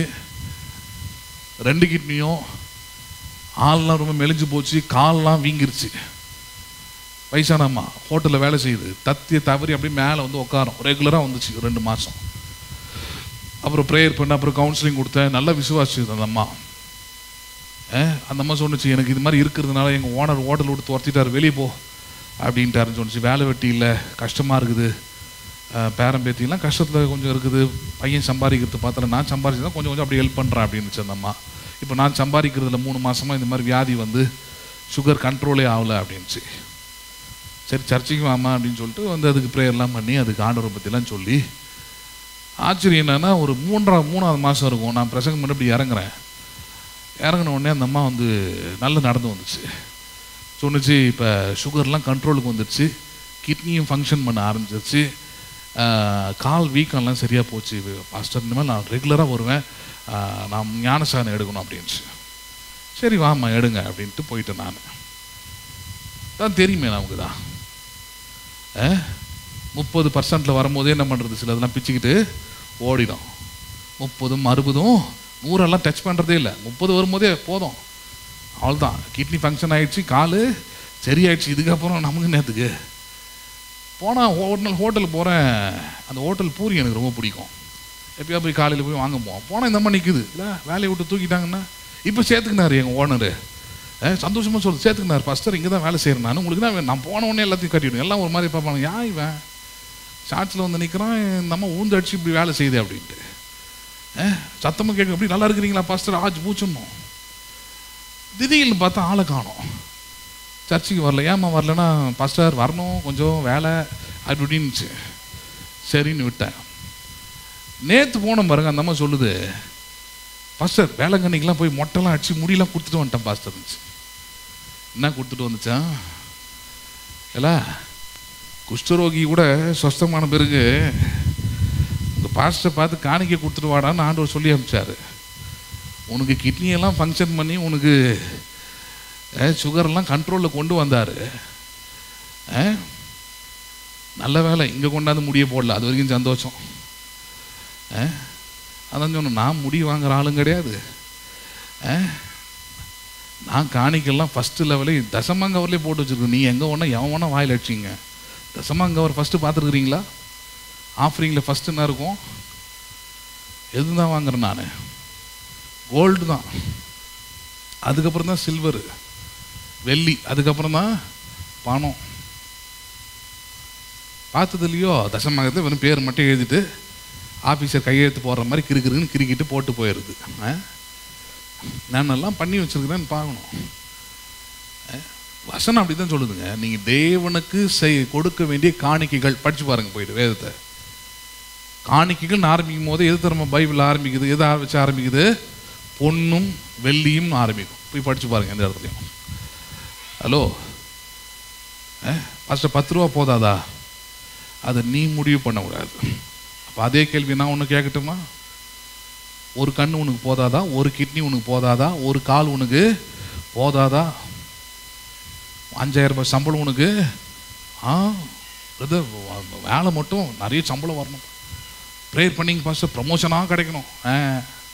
உனக்கு மட்டும் ப்ரமோஷனாக கிடைக்கணும், உனக்கு மட்டும் நீ மட்டும் லட்சமாக சம்பாதிப்பேன். இதுக்கு எல்லாத்துக்கும் நாங்கள் இங்கே உட்காந்து பிரசங்கம் பண்ணி கடவுளோட வார்த்தை எடுத்து சொல்லி எல்லாத்தையும் பண்ணுவோம். நாங்கள் மட்டும் என்ன பண்ணக்கூடாது? அதனால தான் ஆண்டவர் சொல்லுவார், ஒருவன் எனக்கு ஊழியம் செய்தால் பிதாவானவர் கடவுளானவர் அவனை என்ன பண்ணுகிறார்? கடவுள் எனக்கு படி அளக்கிறாரு. ஹலோ, நீ இல்லை, நீ அளக்கவும் முடியாது. அந்த மாதிரி சபையில் நீங்கள் இல்லை. பேசுறது புரியுதா இல்லையா? அப்போ மரியாள் அப்படிதான், பேர் தான் மரியாள், இயேசுவை பெற்று எடுத்தார். ஒரு பேசிக் நாலேஜும் இல்லை. அந்தம்மா உலக நாலேஜ் தான். என்ன நாலேஜ்? அந்தம்மா கேட்டுச்சு பாருங்க, என்ன கேள்வி கேட்டுச்சு பாருங்க. 34. அதுக்கு மரியாள் தேவ தூதனை நோக்கி, இது எப்படி ஆகும்? புருஷனை நீங்க நம்ம கேட்குற கேள்வி மாதிரி தான். ஹலோ, நம்ம கேட்குற கேள்வி மாதிரி பல காரியத்தை அப்படி தானே கேட்குறோம். அது இல்லையே, எப்படி நடக்கும்? அன்றைக்கி எஸ்பிஐயில் என் ஃப்ரெண்டு ஒருத்தன் வேலை செய்கிறான் பாருங்க, கூட படிச்சுவேன். பார்த்தா ஒரு பழைய வண்டியில் வந்தான். நான் கேட்டேன், என்னடா பழைய வண்டியெலாம் வர? பேங்க்கில் வேலை செய்கிறேன், ஒரு வண்டி இங்கே இந்தியா லோன்லையாவது போட்டு வாங்கக்கூடாதா அப்படின்னு கேட்டால் அவன் பதில் என்ன தரம் கொடுத்தான்? இன்னும் கல்யாணம் ஆகலை அப்படின்னா. ஏடா, வண்டி வாங்குறதுக்கும் கல்யாணத்துக்கு தான் சம்மந்தம் இருக்குது அப்படின்னு அப்படி லைட்டாக அப்புறம் தான் தோணுச்சு, ஓ ரைட்டு, இவன் அந்த குரூப் போல் இருக்குது, இவன் அந்த குரூப் யாக்கோபு குரூப் போல் இருக்குது. சரி, அதான் சொன்ன, ஒரு நாள் நீ உருப்பிட மாட்ட. ஆஃப்டர் ஆல் வண்டிக்கே நீ மாமனார் மாமியார் வீட்டை எதிர்பார்த்து உட்காந்துருக்கிறவன் இப்போல்லாம் எவனும் வண்டி வாங்குறது இல்லையா? ஆமாம், அன்றைக்கி ஒரு அம்மா சொன்னிச்சு, அதையும் சொல்லிவிடுவோம். அன்றைக்கி ஒரு அம்மா சொன்னிச்சு, ரொம்ப கஷ்டம் என் பொண்ணுக்கு, படிக்க வச்சது கஷ்டம், அதை விட பெரிய கஷ்டமாக கல்யாணம் இருக்குது அப்படின்ச்சு. நான் கேட்டேன், என்ன அப்படின்னா கஷ்டமாக இருக்குது? சாப்பாடு போட போகிறீங்க, ஏதோ பிடிச்சிருந்தா பொருள் அது இதுன்னு வாங்கி தர போகிறீங்க, இதுதான் இந்த ஊரில் கேட்பான். ஒரு வண்டியை வாங்கி தாடா, நீங்கள் வேறு. அவனுக்கு இப்போல்லாம் மாறிட்டானுங்க. நான் கேட்டேன், என்ன மாற்றேன்? இப்போல்லாம் கார் தான்.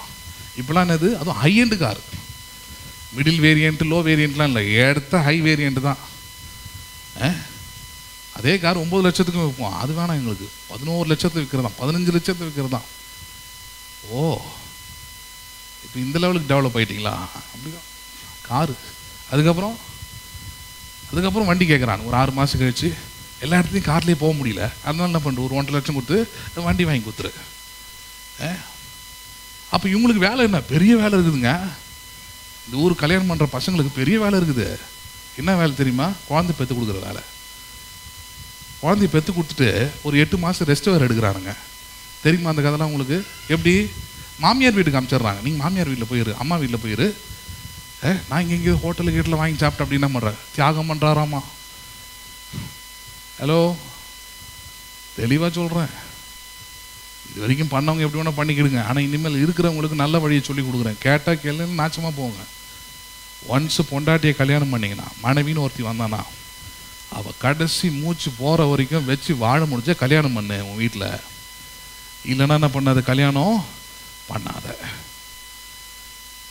அதெல்லாம் பண்ணி முடிச்சுட்டு தான் சொல்கிறேன் நான். கல்யாணம் ஆகி 7 வருஷம் வச்சு 2 குழந்தைங்களை கொடுத்து எனக்கு ஒன்றும் வானத்தின் பலகணிகளை திறந்தெல்லாம் கொட்டலை. கடவுள் தான் உதவி செய்கிறாரு. புரியுதுங்களா இல்லையா? பெரிய சப்போர்ட்லாம் ஒன்றும் செய்யலை நான் எதுவுமே.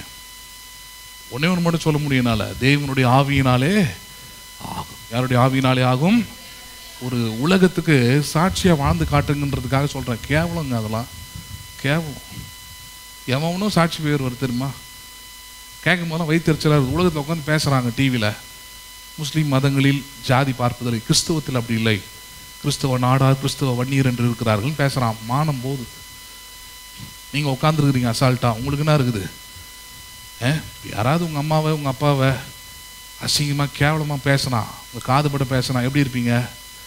கர்த்தருக்கு ஸ்தோத்திரம் அப்படியா போவீங்க? எப்படி இருக்கும்? குறைஞ்சபட்சம் நான் கேட்குறேன். குறைஞ்சபட்சம் நான் கேட்குறேன்.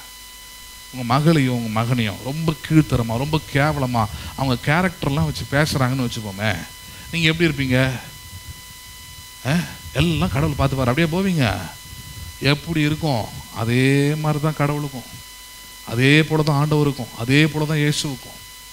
அவருடைய நாமத்துக்கு மகிமையை, அவருடைய நாமத்துக்கு புகழ்ச்சியை கொண்டு வரத்துக்கு தான் இந்த கிறிஸ்தவ வாழ்க்கையை கொடுத்துருக்கிறாரே தவிர, கிறிஸ்தவங்கன்னு பேரை வச்சுக்கிட்டு இந்த மாதிரி அசிங்கம் பண்ணுறதுக்கு இல்லை. கிறிஸ்தவன் சபைக்கு போகிறான், அவனுடைய நம்பிக்கை ஒன்றே ஒன்று தான், அவனுடைய கடவுளால் எல்லாம் ஆகும்னு நம்பலாம். யாராலே ஆகும் அது? ஆமாம், தேவனுடைய ஆவியினாலே எல்லாம் ஆகும். நம்புறீங்களா நீங்கள்? அதை மரியாதைக்கே தெரியல இந்த லாஜிக்கு. கேட்குறா, புருஷனை அறியேனே. எனக்கு தெரிஞ்ச சோர்ஸ் எல்லாம் புருஷன் இருந்தால் தான் குழந்தை பிறக்கும். அதுக்கு நான் பலமுறை விளக்கம் கொடுத்துருக்குறேன். புருஷன் இருக்கிறதுனால குழந்தை பிறக்காது. கல்யாணம் பண்ண எத்தனை பேர் குழந்தை இல்லை? அவனுக்கு என்ன புருஷன் இல்லையா? ஏன்? நான் பலமுறை சொல்றேன், பிள்ளைகள் யாரால் வருகிற சுதந்திரம் அது? ஆமாம், கர்த்தர் தருகிற கிஃப்ட் அது, கடவுள் தர ஈவு அது. ஒரு ஆண் இருக்கிறதுனால எங்கள் குழந்தை வந்துடும் ஆதாரம் கிடையாது. அப்படிலாம் நினச்சிங்கன்னா உங்களுக்கு படிப்பறிவு இல்லைன்னு அர்த்தம். நீ கருத்தரிப்பு மையம் எவ்வளோ வந்துடுது போய் கேளுங்க அங்கெல்லாம் போயிட்டு. வெறும் ஒரு ஆண் ஒரு பெண்ணு கல்யாணம் பண்ணிக்கிறதுனால அங்கே குழந்தை வந்துடாது. யார் தர கிஃப்ட் அது? ஒரு கருவில் ஒரு சிசு ஒரு ஒரு கரு உருவாகுதுன்னா அது யார் தர கிஃப்ட்? அது கடவுள் தருகிற. ஆமாம், தேவன் அருளுகிற ஈவு. யார் அருளுகிற ஈவு அது? ஆமாம், பிள்ளைகள் கர்த்தரால் வருகிற. ஆமாம், அப்போ கர்த்தர் தராரு. அப்போ கர்த்தர் தான் ஆதாரம் அதுக்கே. அப்போ நம்ம என்ன பண்ணிடுறோம்? உலக பிரகாரம் மனுஷன் மாதிரி மனுஷன் தான் ஆதாரமாக பார்க்குறோம். பரவாயில்ல, இந்த ஆள் குழந்தைய கொடுத்துட்டார், பரவாயில்ல இந்த அம்மா குழந்தைய பெற்று எடுத்துட்டாங்க. இல்லை இல்லை இல்லை இல்லை, கடவுள் தான் கர்த்தரால் அருளப்படுகிற ஈவு. யாரால் அருளப்படுகிற ஈவு அது? உங்கள் வாழ்க்கையில் எல்லாமே தான். வாழ்க்கையில் ஜெயிப்பது, வெற்றி பெறுவது, ஒரு பள்ளத்தை நீங்கள் தாண்டி வருவது, ஒரு மேடை நீங்கள் கடந்து வருவது, ஒரு சோதனையை நீங்கள் சகித்துக் கொள்வது, ஒரு காரியத்தில் நீங்கள் ஆறுதல் அடைவது, பலன் அடைவது, சமாதானம் அடைவது, செழிப்படைவது, உயர்வது, ஆசீர்வதிக்கப்படுவது, பெருகுவது எல்லாம் யாரால்? தேவனுடைய ஆவியினால் ஆகும். யாரால் ஆகும் அது? அதை தான் தேவ தூதனை நீங்கள் சொல்லி கொடுத்தா, அதை தான் இன்னைக்கு உங்களுக்கு நான் சொல்லித்தரேன். புருஷனை அறியனே எனக்கு எப்படி குழந்தை பிறக்கும்? அவர் எப்படி யாக்கோபு அரசாளுவார்? பெரிய லிஸ்டே கொடுக்குறீங்களே, எப்படி? பதில் தேவதூதனால் கொடுக்கப்படுகிறது. 35 தேவதூதன் அவர்கள் பிரதி உத்தரமாக, பரிசுத்த ஆவி உன்மேல். யார் உன்மேல் வருவார்? இந்த காரியங்கள் நடக்கணும்னா யாரை போய் கேட்கணும்? நீங்க யாரை கேட்கணும்? நீங்க பரிசுத்த ஆவியானவரே காரியங்களை வாய்க்க பண்ணுவீராக. உம்மாலே ஆகாத காரியம் ஒன்றும் இல்லை, உம்மால் எல்லாம் ஆகும். நம்புறீங்களா நீங்க? என் பலத்தினாலும் பராக்கிரமத்தினாலும் ஆகாதது உம்முடைய ஆவியினாலே ஆகும். கேட்கணும், சொல்லணும், அறிக்கையிடணும். தேவைகள் வரும்போதெல்லாம் சொல்லணும். பேங்க் பேலன்ஸ் நில்லா இருக்கும் போதெல்லாம் சொல்லணும், தேவனுடைய ஆவியினாலே ஆகும், நிரம்பும். ஹலோ, கிச்சனை பார்த்துட்டு ஒரு எம்டியா இருக்குது எல்லாமே. தேவனுடைய ஆவியினாலே ஆகும். வழிகளை கர்த்தர் உண்டு பண்ணுவார், காரியங்களை கர்த்தர் வாய்க்க பண்ணுவார். நம்புறீங்களா நீங்க? அதை அப்படிதான் அங்க நடக்குது. மரியாள் கேட்கிற புருஷனை அறியனே, அவன் சொல்றான், பரிசுத்த ஆவியானவர் உன்மேல் நிழலிடுவார், உன்னதமானவருடைய பலன் உன்மேல் நிழலிடும், அதலால் உன்னிடத்தில் பிறக்கும் பரிசுத்தம் உள்ளது தேவனுடைய குமாரன் எனப்படும். 37 பாருங்க. தேவனாலே கூடாத காரியம் ஒன்றுமில்லை என்றான். அவ்வளவுதான் பாயிண்ட். மரியாளுக்கு ஒன்னே ஒரு தான் சத்தியம். எது இயேசுவை இந்த உலகத்துக்கு கொண்டு வந்தது? அல்ல, ஒரு கன்னி இயேசுவை எப்படி பெற்றெடுக்க முடிந்தது? ஒரு ஆணுடைய துணை இல்லாமல் எப்படி ஒரு குழந்தை வர முடியும்? வர முடியும்னா முடியும். பரிசுத்த ஆவியானவர் எங்கு உண்டோ அங்கு விடுதலை உண்டு, அங்க காரியங்கள் வாய்க்கும். அதனால பரிசுத்த ஆவியானவரை பற்றி உங்களுடைய விசுவாசம் என்ன? பரிசுத்த ஆவியானவரை பற்றி இன்றைக்கு நீங்கள் அறிந்து கொண்ட ஞானம் என்ன, அறிவு என்ன? தேவனுடைய ஆவியினாலே எல்லாம் நல்லது சொல்லுங்களேன் ஆகும். யாரால ஆகும்? தேவனுடைய. என் புருஷனை சரி பண்ணவே முடியாது, தேவனுடைய ஆவியினாலே நல்லது சொல்லுங்களேன். ஆமா, சண்டை போட்டுக்கிட்டு இருப்பார் அவர். அங்க உள்ள சொல்லணும், தேவனுடைய ஆவியினாலே இவர் நல்ல புருஷனாக மாறுவதற்கு நல்லது சொல்லுங்களேன் ஆகும். மோசமான பொம்பளை பிரதர் ஏன் பார்த்தி தலையில கட்டி விட்டாங்க. எவ்வளவு ஆம்பளைங்க சொல்றாங்க தெரியுமா? அதை குழம்பிக்கிட்டே இருக்கக்கூடாது. மோசமானவளை கல்யாணம் பண்ணிட்ட, மோசமான இல்லை இல்லை, தேவனுடைய ஆவியினாலே நல்ல மனைவியாக ஆகும்.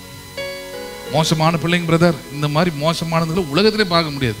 சர்டிஃபிகேட்லாம் உங்களுக்கு கொடுக்க சொல்ல, நீங்க என்ன ஸ்கூலை வச்சு நடத்திட்டு இருக்கிறீங்க, உங்க பிள்ளைங்க எப்படின்னு கேரக்டரை சொல்றதுக்கு உங்களுக்கு ஒன்னே ஒன்று தான் சொல்லியிருக்கிறாரு. என் பிள்ளைங்க நல்ல பிள்ளைகளாய் மாறுவதற்கு தேவனுடைய ஆவியினாலே யாராலே ஆகும்? ஆமா, நம்புறீங்களா நீங்க அதை?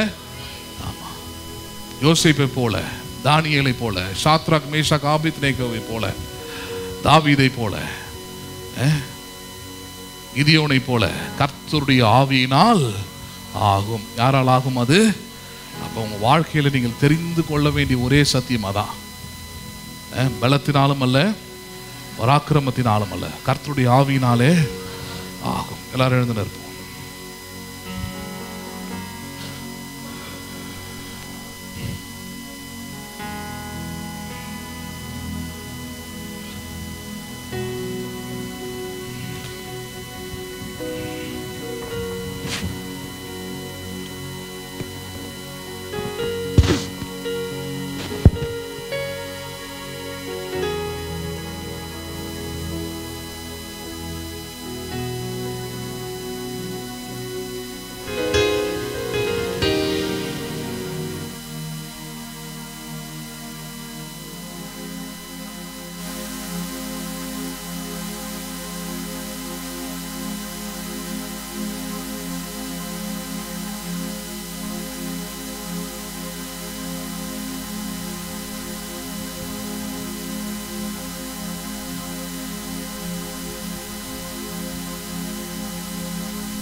செருபாபேலின் மூர்க்கும் பர்வதமே, நீ சமபூமியாவாய் நிச்சயமாய்.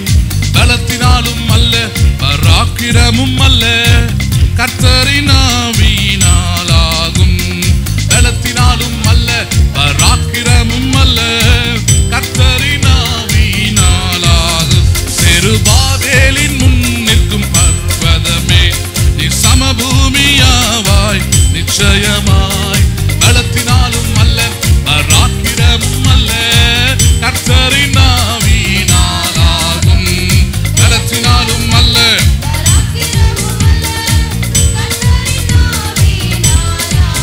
செருபாபேலின் முன் நிற்கும் பர்வத பர்வதமே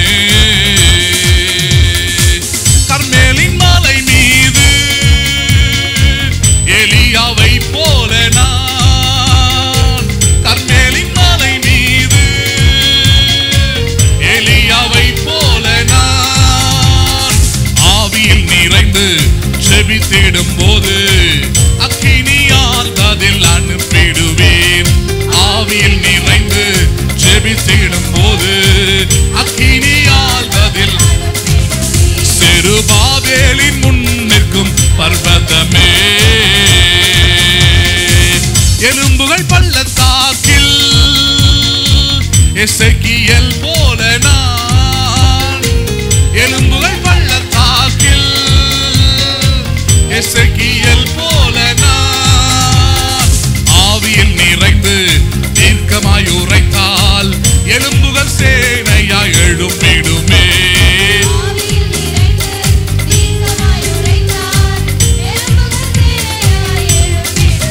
செருபாபேலின் முன் நிற்கும் பர்வதமே சிறைச்சாலை நடுவினிலே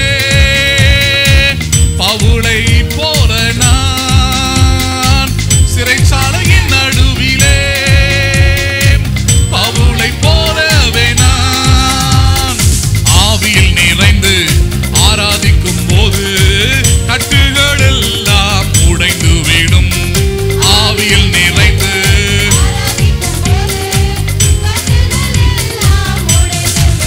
செருபாபேலின் முன் நிற்கும் பர்வதமே நீ சமபூமியாவாய் நிச்சயமாய் பலத்தினாலும் அல்ல பராக்கிரமும் அல்ல கர்த்தரின் ஆவியினாலாகும்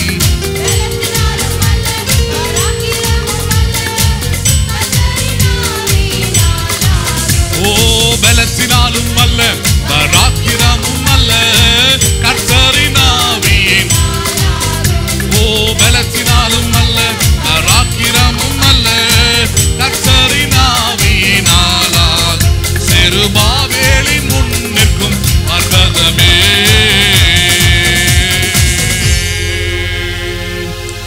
ஜெபிப்போம். எங்கள் அன்பும் இரக்கமுள்ள பரலோக தகப்பனே, இந்த ஆசீர்வதிக்கப்பட்டதான இந்த அருமையான நல்ல காலை வேளைக்காக நன்றி செலுத்துகிறோம். இந்த அருமையான பெந்தைகோஸ்தே ஞாயிறு ஆராதனைக்காக நன்றி செலுத்துகிறோம். கேட்ட வார்த்தைகளுக்காக செய்திகளுக்காக உம்மை ஸ்தோத்திரிக்கிறோம் ஆண்டவரே. பலத்தினாலும் பராக்கிரமத்தினாலும் ஆகாதது தேவனுடைய ஆவியினாலே ஆகும் என்கிற வார்த்தைகளை கேட்க இந்த பிள்ளைகளுக்கு கர்த்தர் செய்த கிருபைகளுக்காக நன்றி செலுத்துகிறோம். வசனத்தை கேட்டவர்கள் அதை ஏற்றுக்கொண்டவர்களாக தங்களுடைய வாழ்க்கையிலே அவைகளை விசுவாசித்து நடப்பித்து தேவனுடைய ஆவியினால் ஆகுகிற காரியங்கள் ஆகாதது ஒன்றுமில்லை என்கிற காரியங்களை வாழ்க்கையில எல்லாவற்றிலும் தேவரை ஜெயித்து முன்னேறி செழிப்பிலும் ஆசீர்வாதத்திலும் நன்மையிலும் கிருபையிலும் பலத்திலும் வளர நீர் உதவி செய்வீராக ஆண்டவரே. உடைய ஆவியினால் எல்லாம் ஆகும் என்பதை ஒவ்வொரு நாளும் அறிந்து கொள்ள விசுவாசிக்க நீரும் பிள்ளைகளுக்கு உதவி செய்வீராக. கூடி வந்த பார்த்த கேட்ட ஒவ்வொரு பிள்ளைகளையும் ஆசீர்வதியும் ஆண்டவரே. கிருபை அவர்களோடு கூட தங்கி இருக்கட்டும். இயேசுவின் நாமத்தில் ஜெபிக்கிறோம் ஜீவனுள்ள நல்ல பிதாவே, ஆமென். என் ஆத்துமாவே கர்த்தரை ஸ்தோத்திரி, என் முழு உள்ளமே பரிசுத்த நாமத்தை ஸ்தோத்திரி. என் ஆத்துமாவே கர்த்தரை ஸ்தோத்திரி, கர்த்தர் செய்த சகல உபகாரங்களை மறவாதே. ஆமென். ஆசீர்வாதம் நம்முடைய கர்த்தராகிய இயேசு கிறிஸ்துவின் கிருபையும் பிதாவாகிய தேவனுடைய அன்பும் பரிசுத்த ஆவியானவருடைய ஐக்கியமும் இன்றைக்கும் என்றைக்கும் சதா காலமும் நம் அனைவரோடும் கூட இருப்பதாக. ஆமென். ஆமென். God bless you. மீண்டும் உங்களை நான் அடுத்த ஆராதனையில் சந்திக்கிறேன். கர்த்தர் உங்களை ஆசீர்வதிப்பாராக.